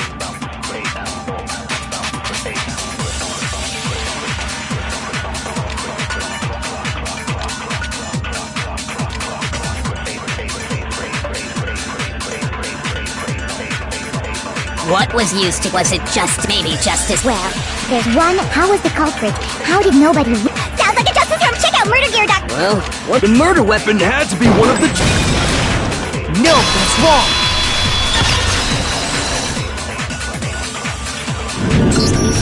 The murder weapon wasn't a Justice Hammer at all. No, it was something completely different. But, seriously? A different weapon? Specifically, a hammer from the repository. The killer could have easily used that to kill Hifumi. Now, all the hammers in the repository were covered in flecks of grit and debris. But for some reason, one of them had been scrubbed clean. Huh? And the reason it had been scrubbed clean was most likely because it was used to commit murder. If the hammer got covered in Hifumi's blood, of course they'd have to clean it off. I'd also like to point out that the repository has all kinds of hammers. Big ones, small ones, and even some flat mallet-like ones. I think whoever made the Justice Hammers used those as a basis for their design. If that's true, that would explain the Monokuma file's note about the wounds being similar. So Hifumi moved Taka's body to the repository, where someone then used a hammer to kill him. Whoever did that is the true killer. The one Hifumi was working with. And the one who betrayed him. Hold on a moment. I still think it's strange to assume someone was working together with him. The way the graduation rule works, there is no benefit to helping someone else carry out a murder. So the idea that anyone would work together like that is simply ludicrous. We talked about this, did we not?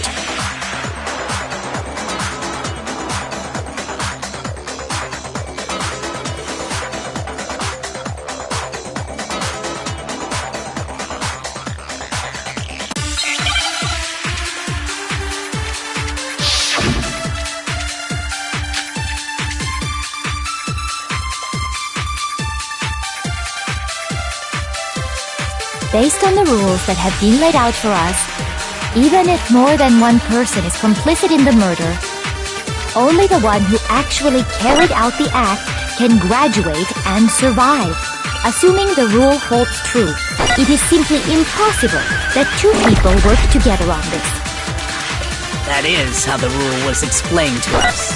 But that only really applies if there's one murder, right? In this case, however, there were two murders.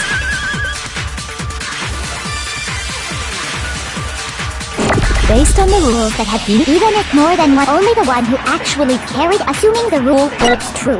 It is simple. That is. But that only really applies if there's one murder. In this case, however, there were two murders. Based on the rules that have been laid out for us, Even if more than one person, only the one who actually carried out the act, assuming the rule holds true. No, that's wrong!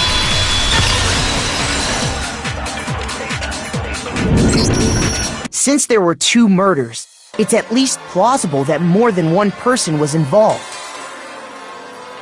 What do you mean? If there'd only been one murder, then yes, the idea of an accomplice isn't really worth considering. Naturally, if only one person can be saved per murder, an accomplice has no risk versus reward benefit.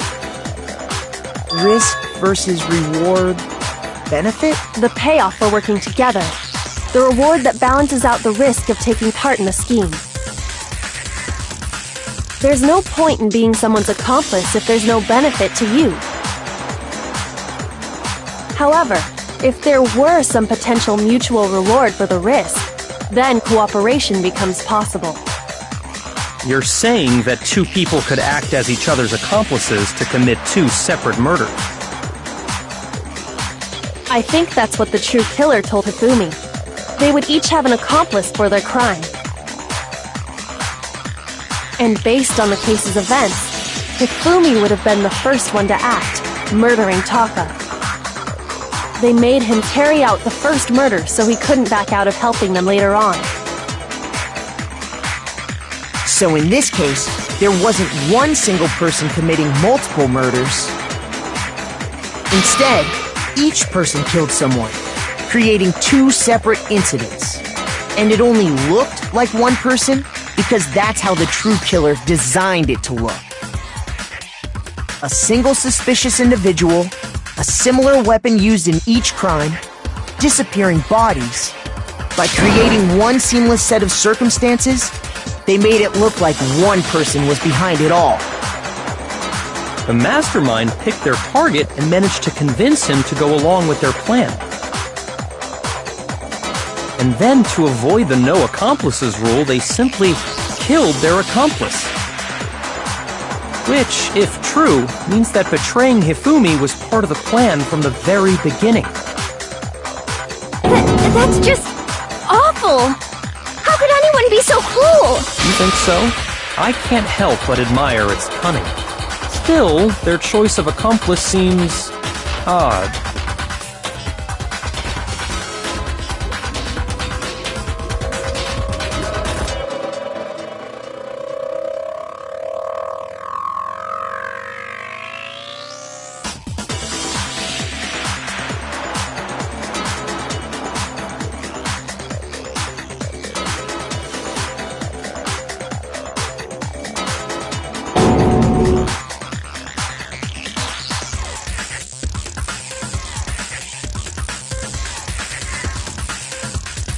I understand how an accomplice could be involved, but then who was the one pulling Hifumi's strings? That's problem numero uno right now!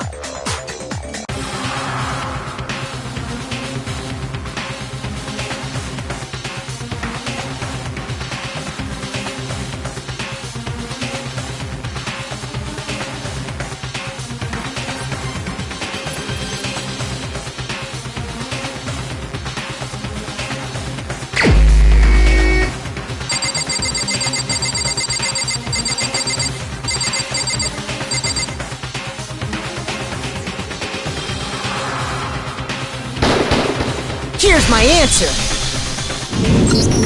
It was Celeste. So I'm the suspicious individual now, am I? I really do hate this kind of joke. A joke? I wonder. So what you are saying, then, is that I specifically chose to work together with Hifumi. The idea that I would choose to spend any amount of time interacting with him, that I would go within 10 feet of that shit for brains, that lazy, worthless goddamn idiot! Pardonnez-moi. Just to be clear, there is evidence to support it. Is that so? It is. Throughout the investigation, there was certain behavior that was common only to the two of you. Considering what we've learned so far, it only further proves that the two of you were working together.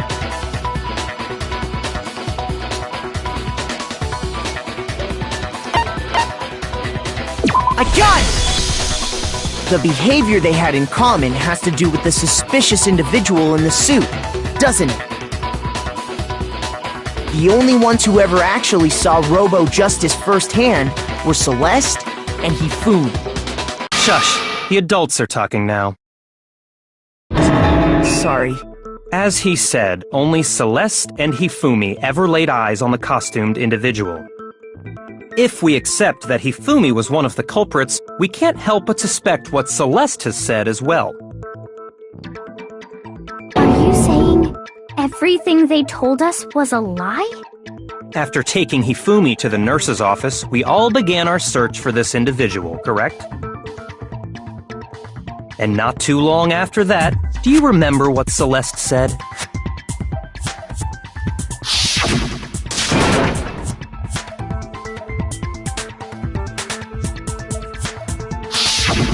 We headed to the second floor specifically because of what she claimed to have seen. Next, to draw us all to the physics lab up on the third floor, She let out a blood-curdling scream. and when we'd all come to see what was wrong, what was it she said?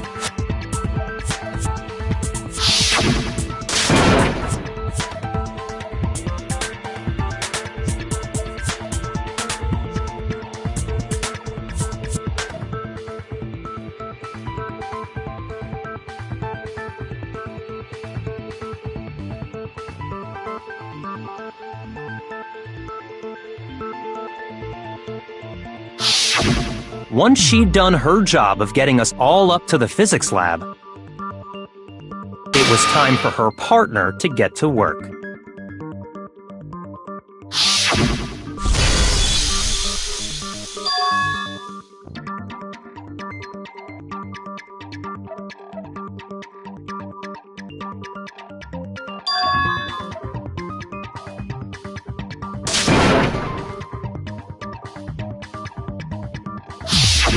It was to get us to divide into two groups, so that we would discover both bodies at the same time? In fact, Celeste was precisely the one who proposed that we split up.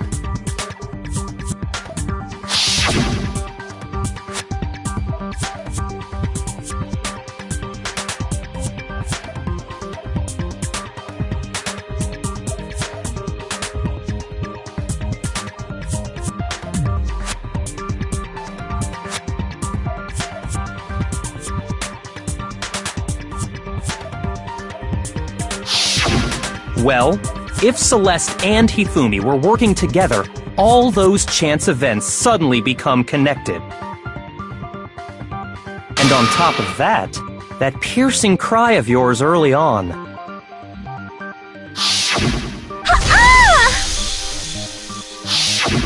That was to signal Hifumi, wasn't it? It was your way of telling him, we are on the 3rd floor, everything's going according to plan. Why else would you let out a scream that could have carried across the sea? I just realized another strange thing.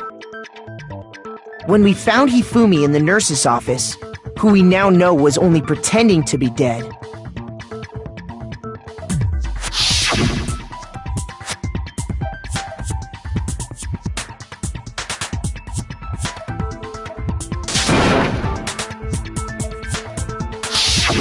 Celeste, you were the first one to say he'd been murdered. You wanted to make sure we wouldn't have any doubt in our minds. I don't believe it! Everything, the whole thing was one big act! Hina, you were with Celeste when Hifumi's body disappeared, right? Yeah. I was feeling kinda sick, so Celeste took me to the bathroom.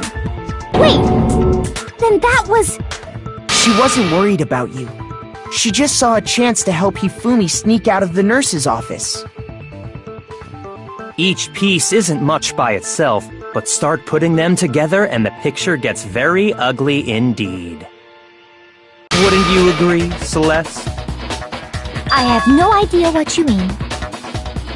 Don't bother trying to deny it. You made one fatal mistake. Oh, did I?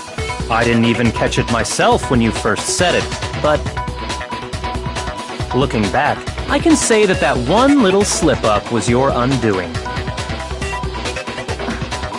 What are you talking about?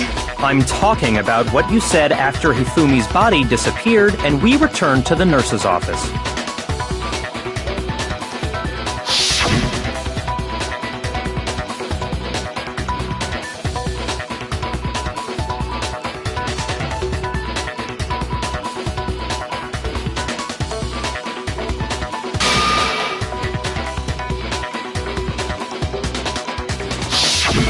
I remember her saying that too, but I don't understand what's so strange about it.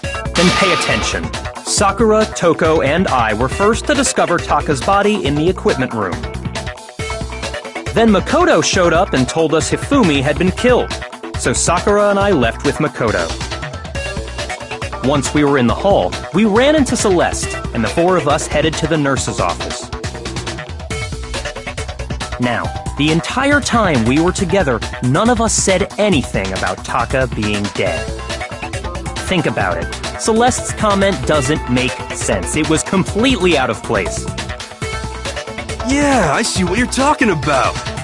Although I don't really get what it means.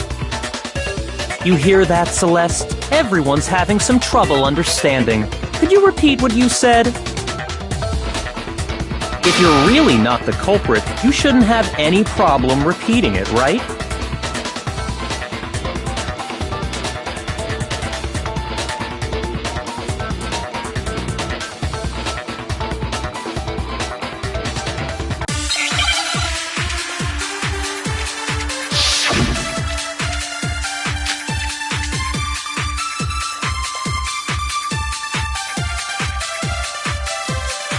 All I said was, they must really be enjoying this.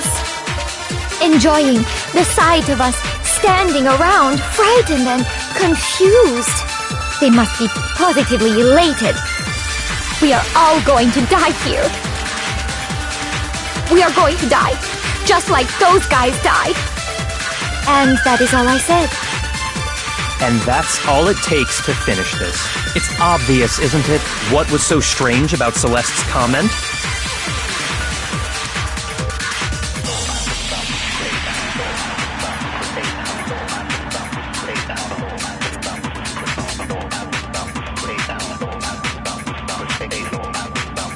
All I said, they must really enjoying the sight of us. They must be. We are going to die, just like those guys. And that is all I said. And that's all it takes to finish this. It's obvious, isn't it, what was so strange about Celeste's comment? Shoot! All I said, they must really be enjoying the sight of us standing up. They must be. We are going to die. Just like those guys died. And that is all I said. And that's all it takes. What was so strange about Celeste's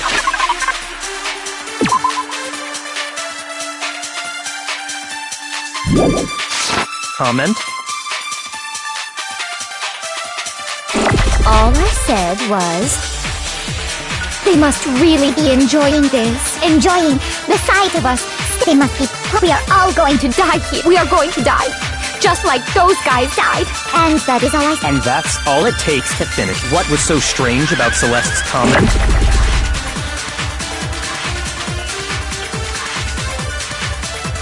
All I said, they must really be enjoying the sight of us. They must be. We are all going to die. We are going to die. Just like. No, that's wrong.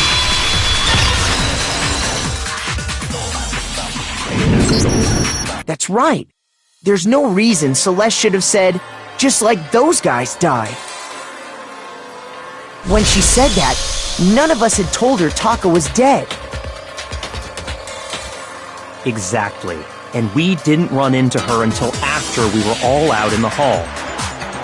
So there was never any chance for her to have seen his body in the equipment room for herself.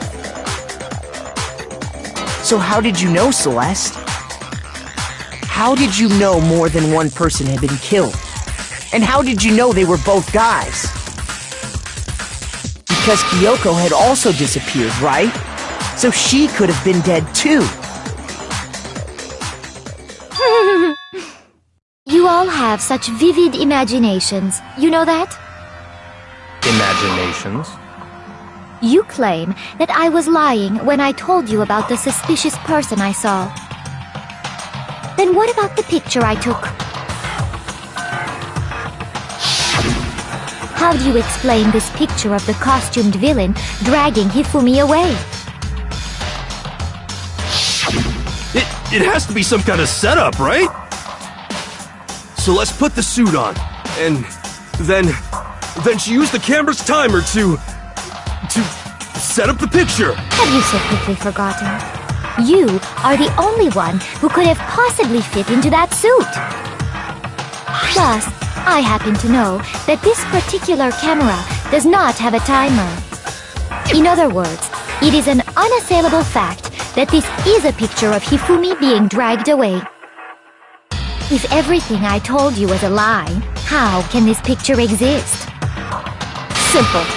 Are we sure that's really a picture of the suspect dragging Hifumi away? What could you possibly mean by that? Surely there are other explanations than the one you've offered up. No, there is no other explanation.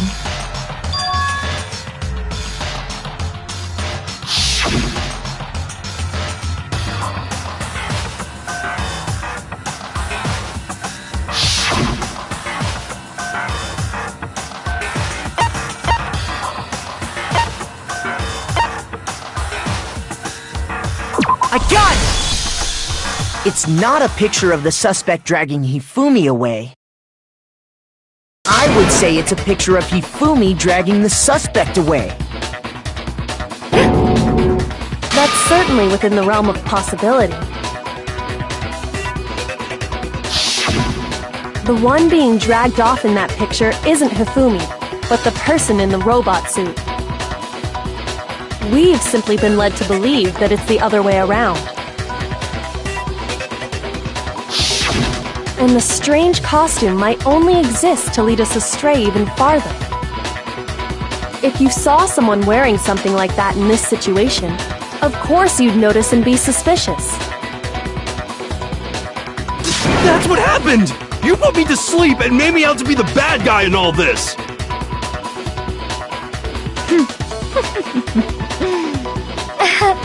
Such a thing is utterly impossible. Hifumi was dragging him away? Ridiculous. Is it? I don't think it's ridiculous at all. Then shut your mouth and allow me to educate you.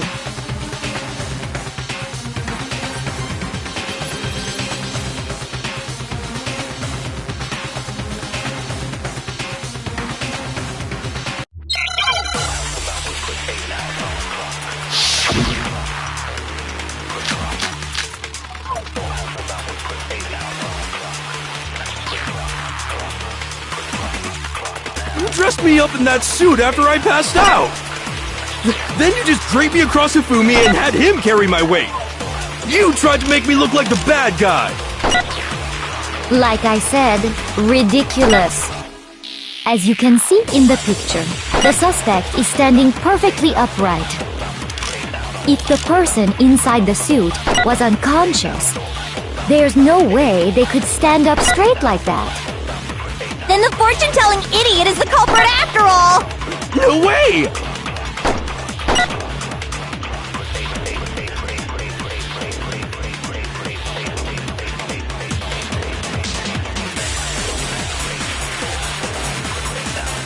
You dressed me up in that suit after... Then you just draped me across Hifumi and had him carry... You tried to make me look like the bad guy. Like I said, ridiculous. As you can see in the picture, the suspect, if the person inside the suit, there's no way they could stand up straight like that. No, that's wrong!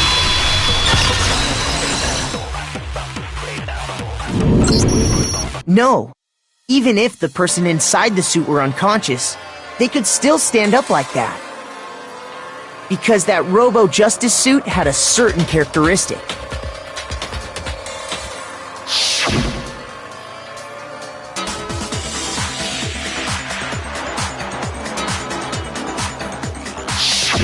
That's right!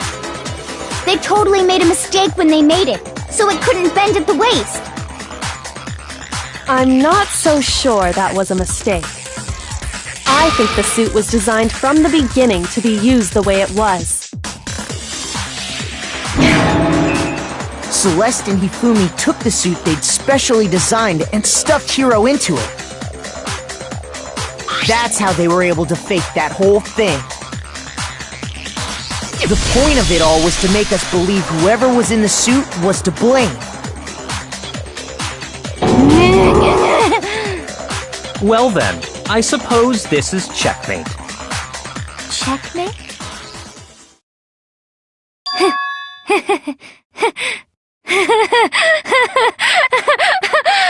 Don't make me laugh, you idiot! What do you mean, checkmate? Celeste? Clearly, you want to cram me into your little guilty box. Well, there's one little problem. Have you already forgotten what Hifumi told us as he lay dying?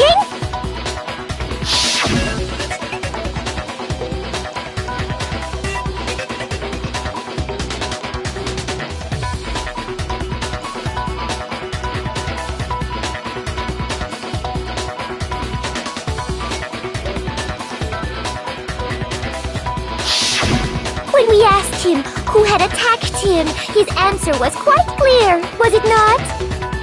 He said, and I quote, Yasuhiro. In other words, Yasuhiro Hagakure! Wait, but my name isn't really Yasuhiro. It's actually Taro. Your confusing statements don't make any sense. You're only making things more complicated.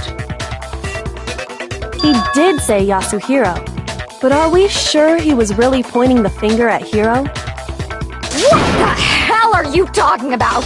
I'll burn you alive! Kyoko, what do you mean by that? Think back to how Hifumi used to talk to us. How did he refer to each of us?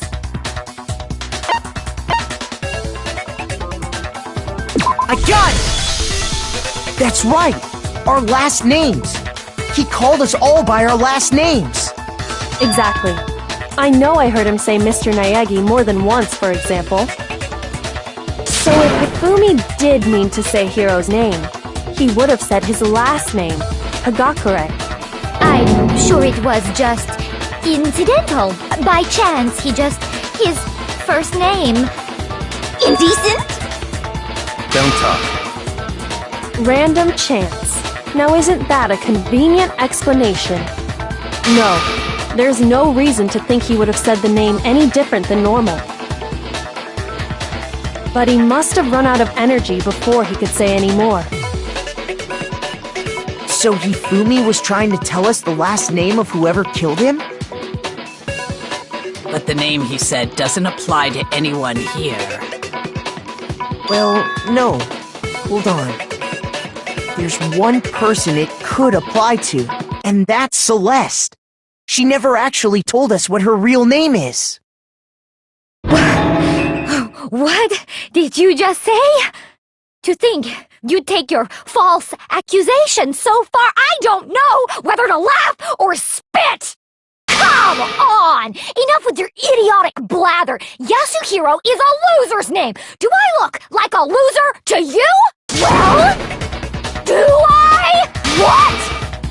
I think I've earned the right to be a little on edge. Okay, then fill us in. What's your real name? Make sure your ear holes are wide open and listen up! My real name is Celestia Ludenberg. Could you please stop making me repeat myself over and over again?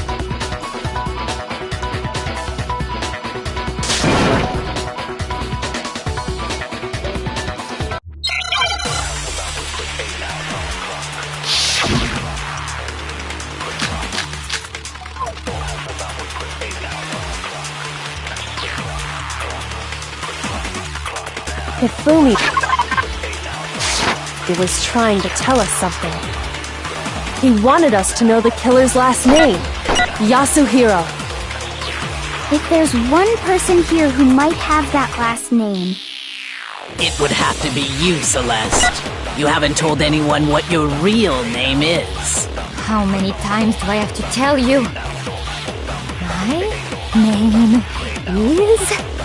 Celestia Ludenberg, god damn it! How long do you plan to go on pretending? I'm not pretending. It's the truth. And since you have no way to contradict me, that's the only truth there is! Moron!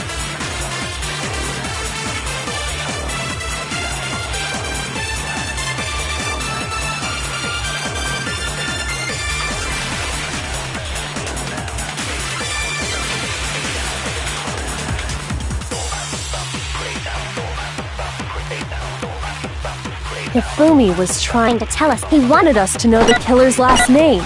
If there's one person here who... It would have to be you, Celeste. You haven't told anyone what your real... How many times do I... name... Celestia Ludenberg, god damn it! How long do you plan to go on pretending? I'm not pretending. It's the truth. And since you have no way to contradict... No, that's wrong!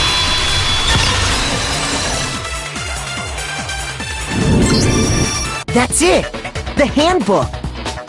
What? Anytime you turn your handbook on, it shows the owner's name when it boots up, right? Monokuma told us all about it before.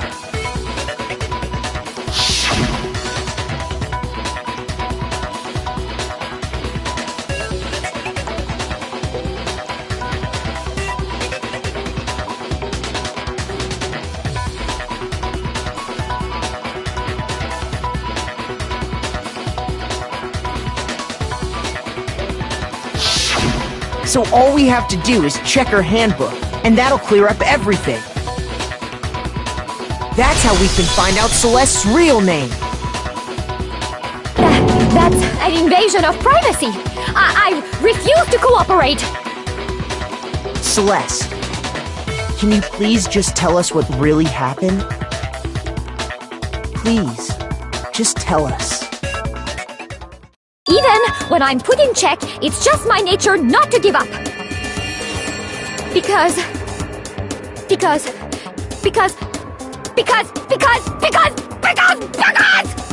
the game's over, you never know what might happen. Fine then. Let me settle it. Let me go over the case again, from the beginning, and shed light on all your crimes. And that'll bring everything to an end.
The killer is you!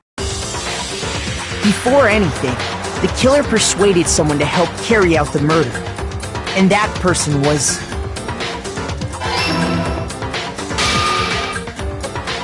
Hifumi. With an accomplice, the killer was able to execute a number of otherwise impossible schemes.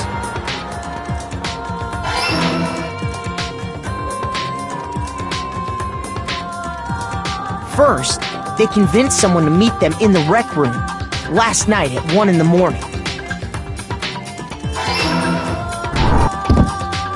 That someone they met with was Hiro. The murderous duo intended to pass Hiro off as the prime suspect, so when they met up with him, they drugged him, knocked him out, and stuffed him into the Robo-Justice suit.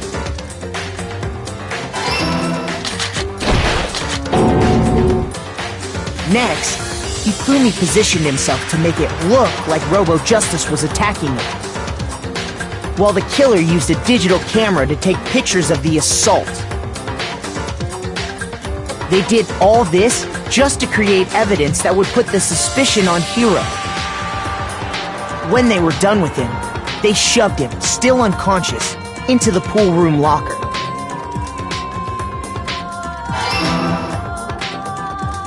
And then finally, at 6 a.m., they moved into the murder phase of their plan. They called Taka to the equipment room.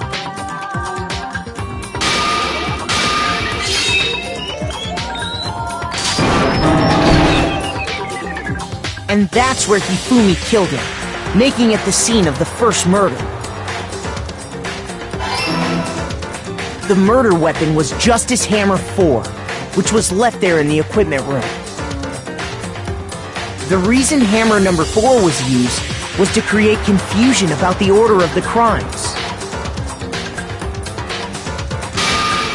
So, next they falsified 2 more assault incidents. For these attacks, the killers pretended to be the victims, to solidify Robo-Justice as the suspect. The first fake incident was the attack in the rec room. There, the killers wanted us to see Justice Hammer 1 and the Robo-Justice pictures they'd taken. They wanted to make sure we bought the surprise attack story. The second fake incident was the attack in the library. This time, they planted Justice Hammer 2 and an injured Hifumi to sell us that story. With these 2 incidents, the killers were able to create a certain preconception in our minds that the suspect was increasing the size of the hammers and attacking people in order as they did. We fell right into their trap and started looking for the suspect based on that. But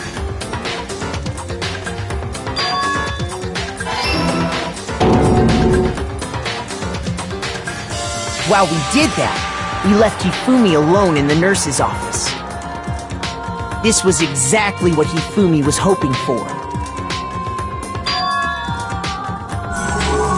He took a blood packet from the refrigerator and Justice Hammer 3 and turned the room into a crime scene in which he himself had apparently been brutally murdered.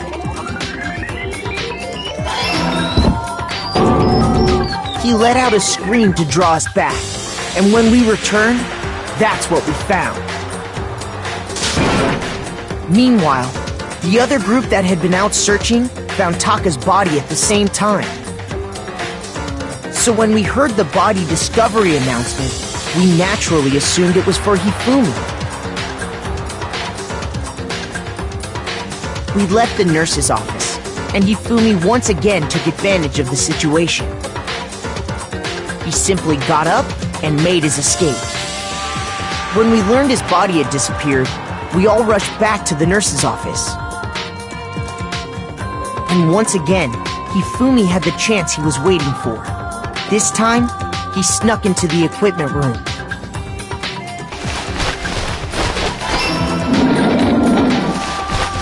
He wrapped Taka's body in a tarp and used the dolly to move it all the way down to the repository.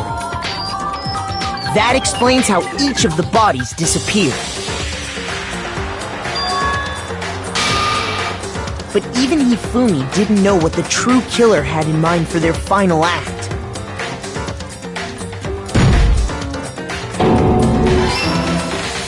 Their plan all along was to kill Hifumi and get rid of the one person who could betray them. And they did it using an ordinary, everyday hammer from the repository. That should cover everything that happened in this case. And the villain behind it all is...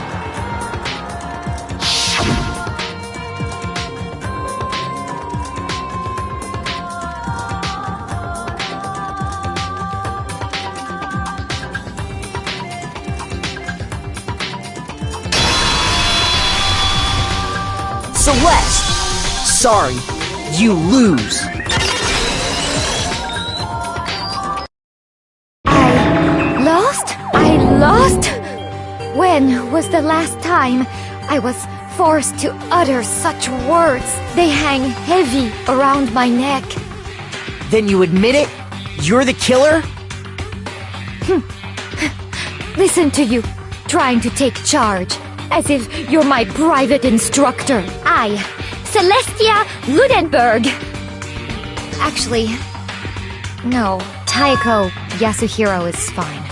Kyoko? So, you finally accepted it. I'm the kind of person, once I've lost, I don't like things to drag on. Interesting.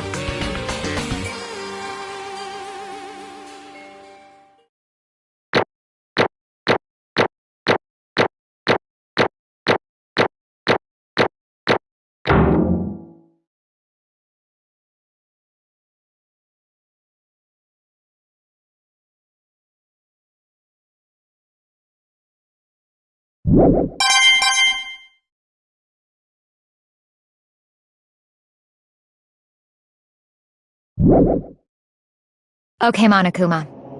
I'm ready to begin. Or, no. I suppose this is the end, isn't it? It is indeed the moment we've all been waiting for. Time to vote. Okay? Okay. If you would, please locate your lever and cast your vote. And when the votes are tallied, who will become the blackened? Will you make the right choice or the dreadfully wrong one? What's it gonna be? What's it gonna be?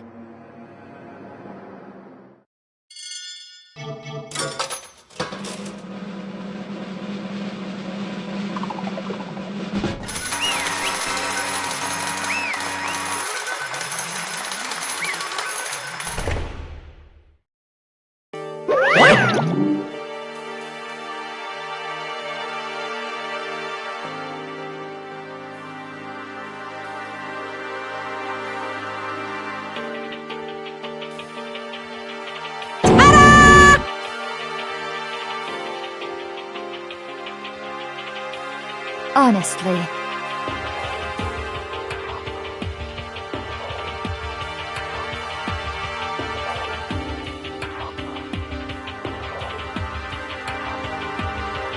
I knew it.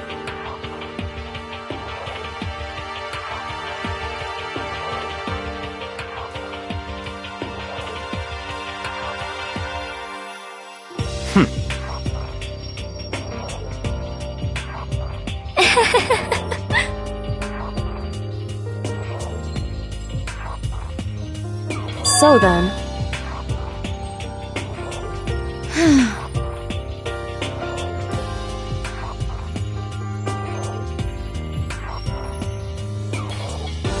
Indeed.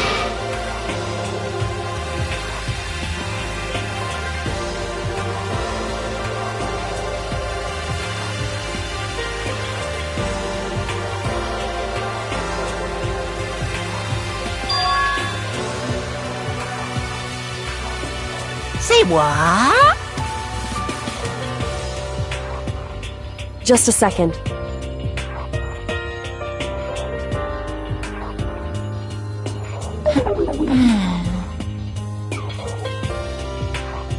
In other words... Indeed.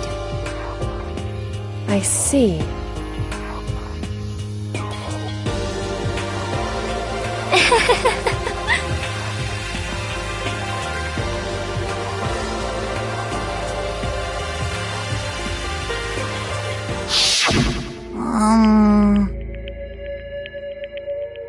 Actually,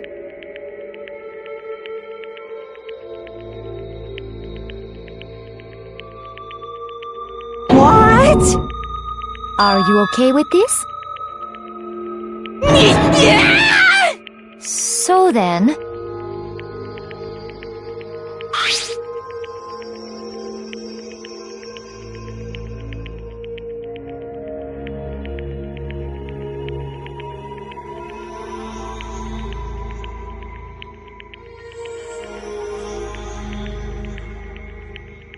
Damnation!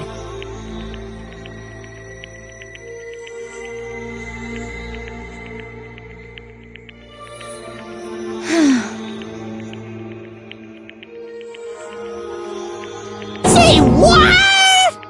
as for me,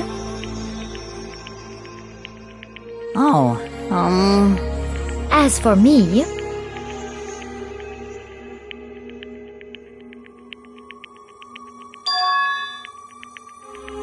What?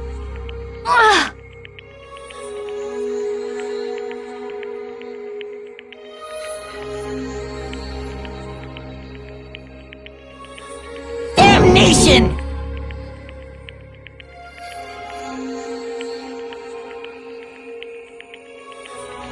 Say what?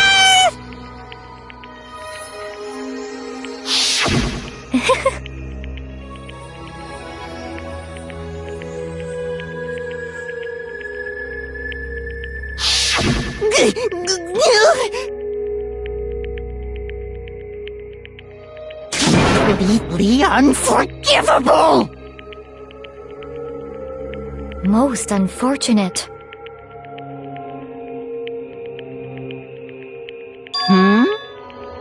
Actually,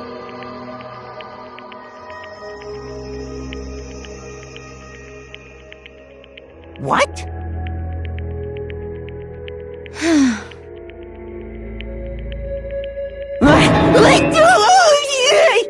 indeed.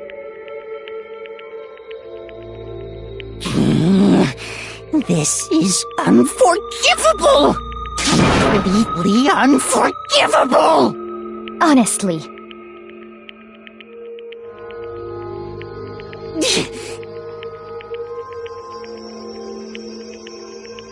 I swear I will save her! actually,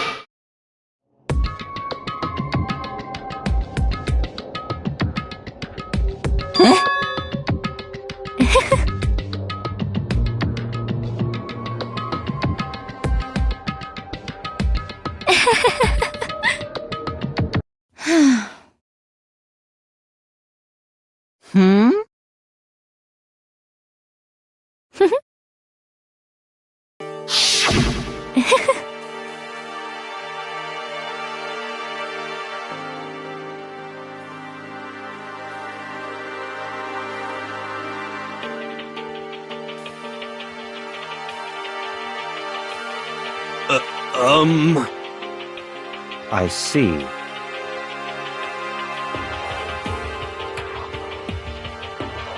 indeed.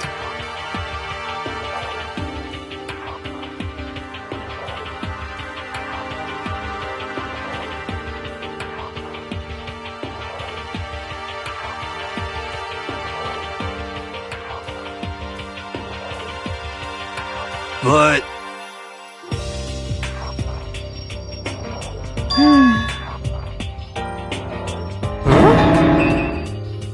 Let's see.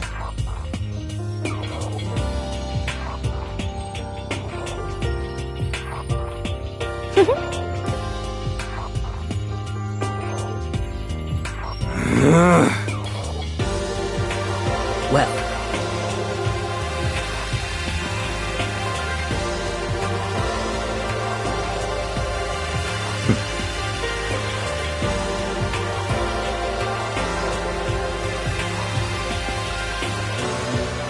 Are you okay with this?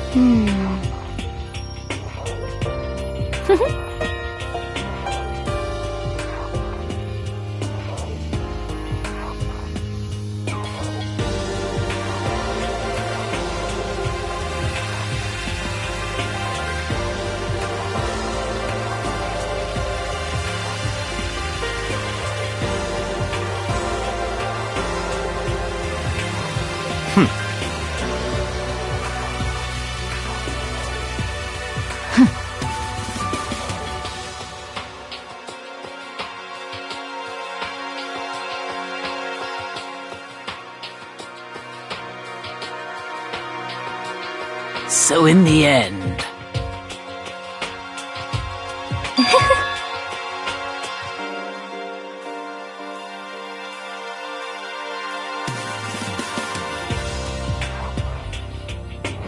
What the heck? Well,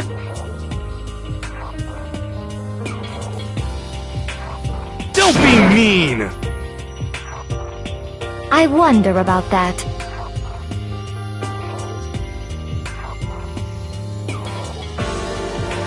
Why?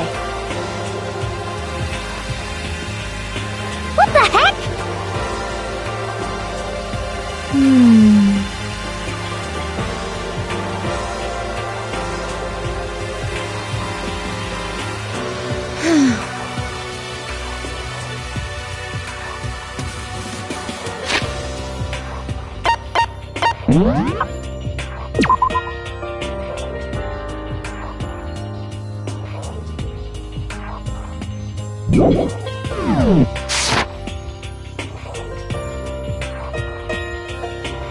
But...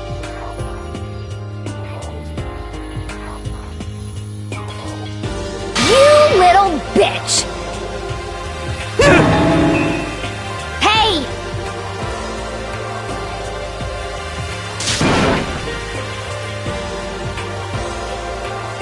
You little bitch!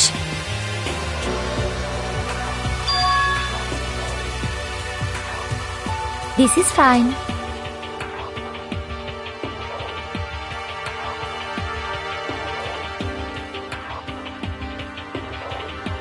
Honestly.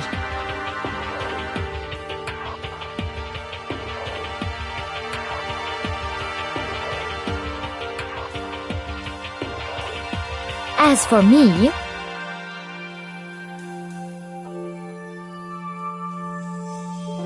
isn't it wonderful?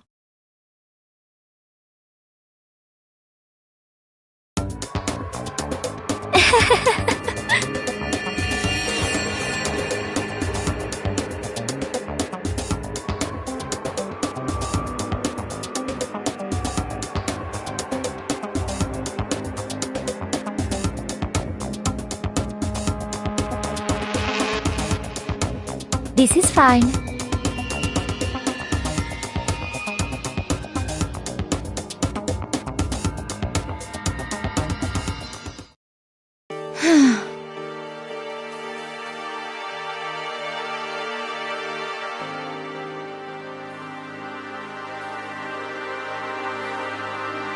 There is nothing to be done.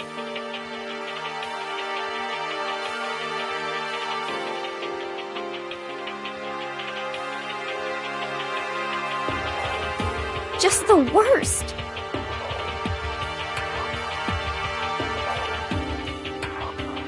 Oh!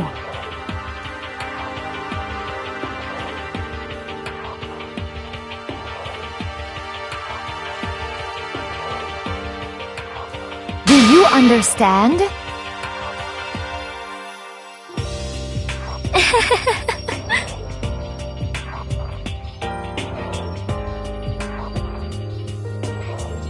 What is this?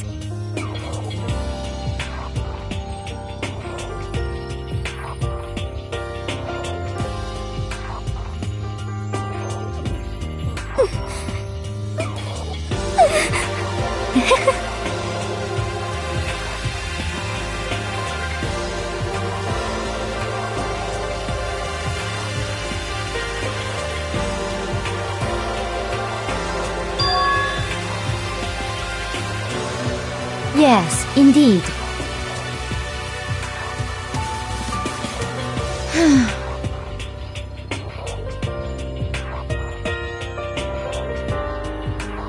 Isn't it wonderful?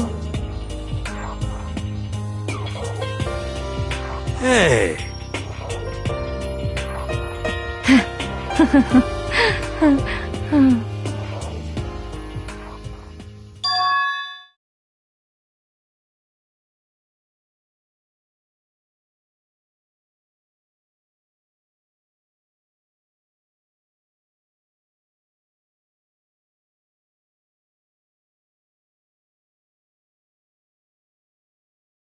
Thrills, chills, kills!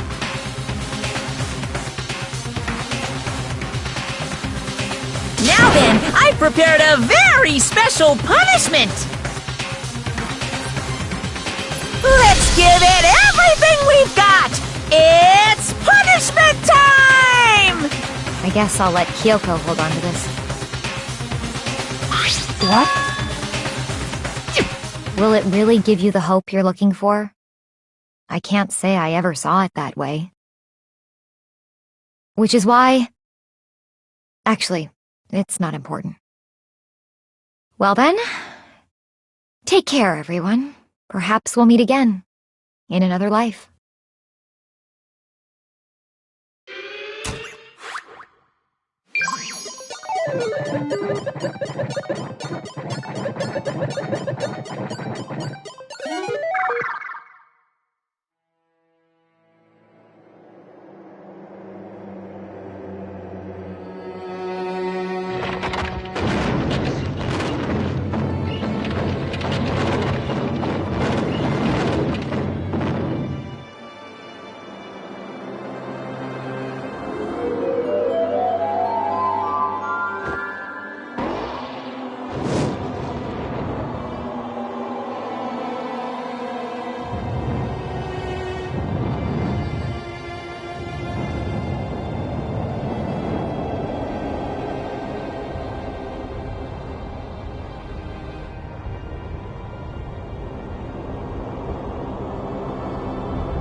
What are you gonna do?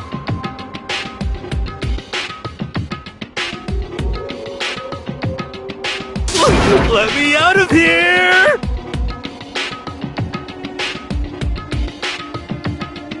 Too bad!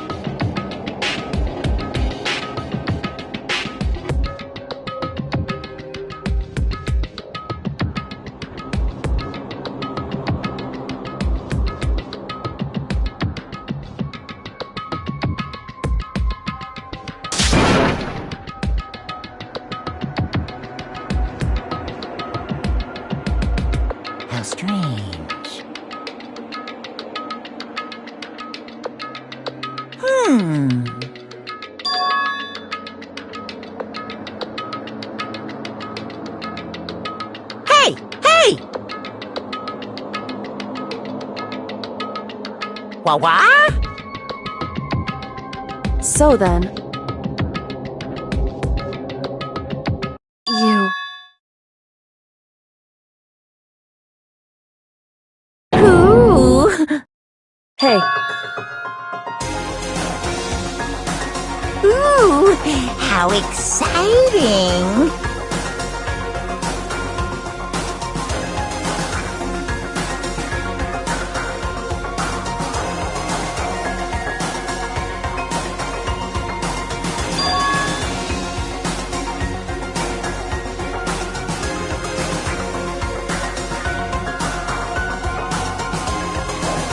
Hello.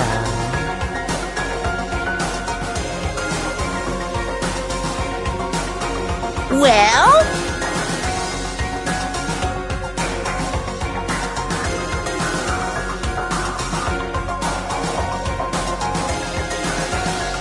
See ya later!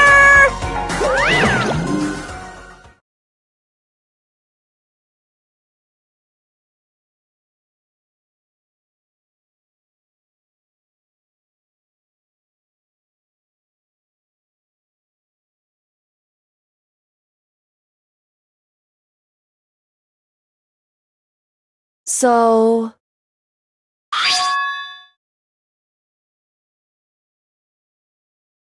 Huh?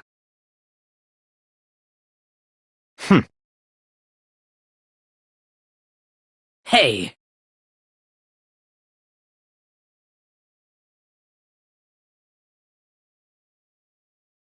Indeed.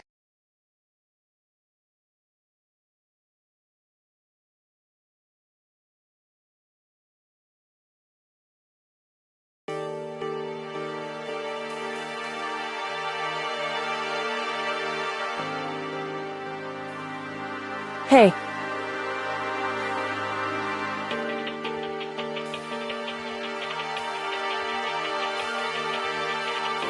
What? so...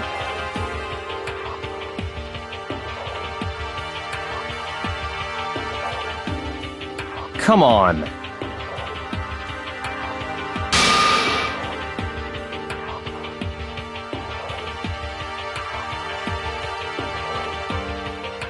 What?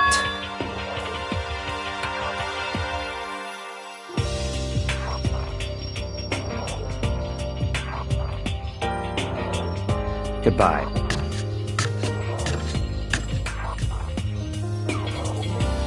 well then. Yo!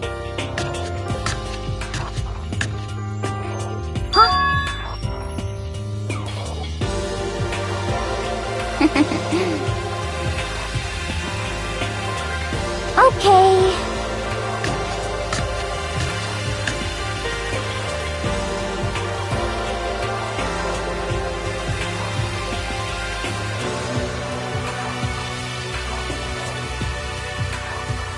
Shall we go? So then...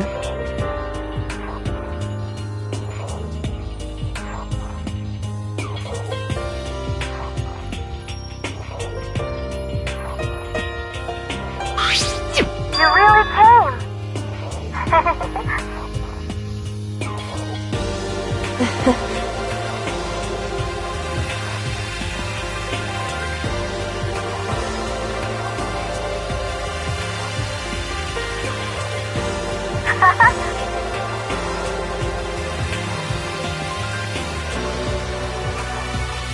So,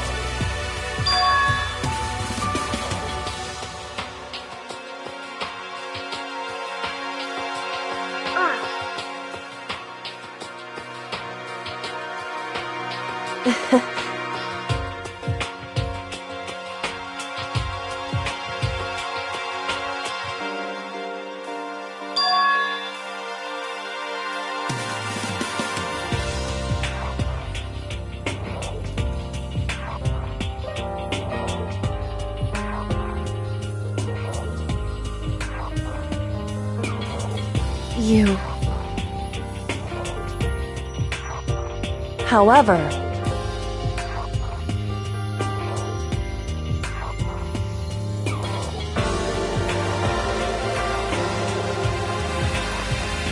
What?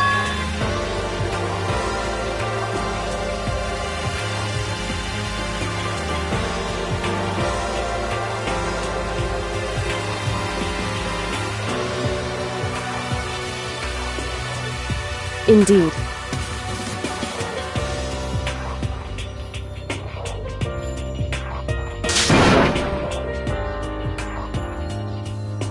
What?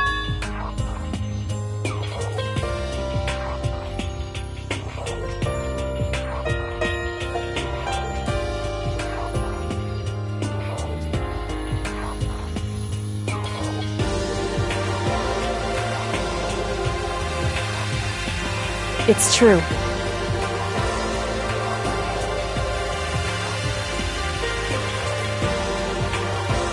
That's fine.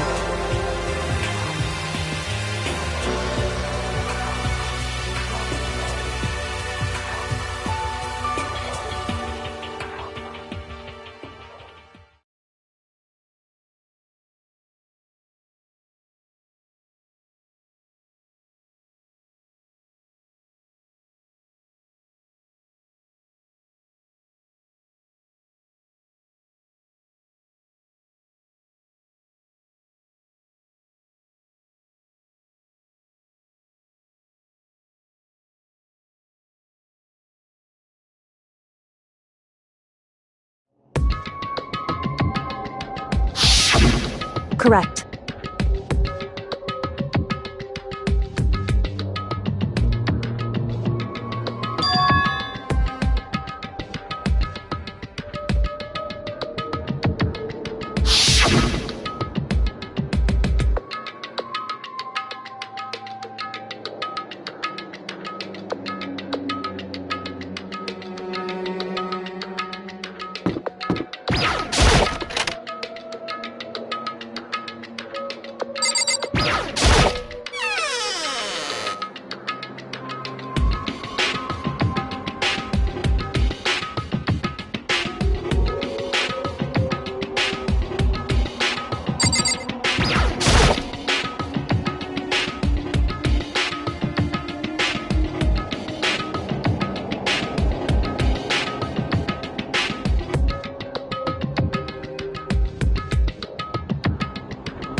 Correct.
Why, what do you think you're doing? I asked you a question. What's the meaning of this? How dare you defy me? This wasn't part of the deal! I've made a decision. I will no longer retreat, no longer compromise, no longer regret. I've made my decision. I'm going to resist you. Okay, but you do realize what will happen if you go through with this, right? You haven't forgotten, have you?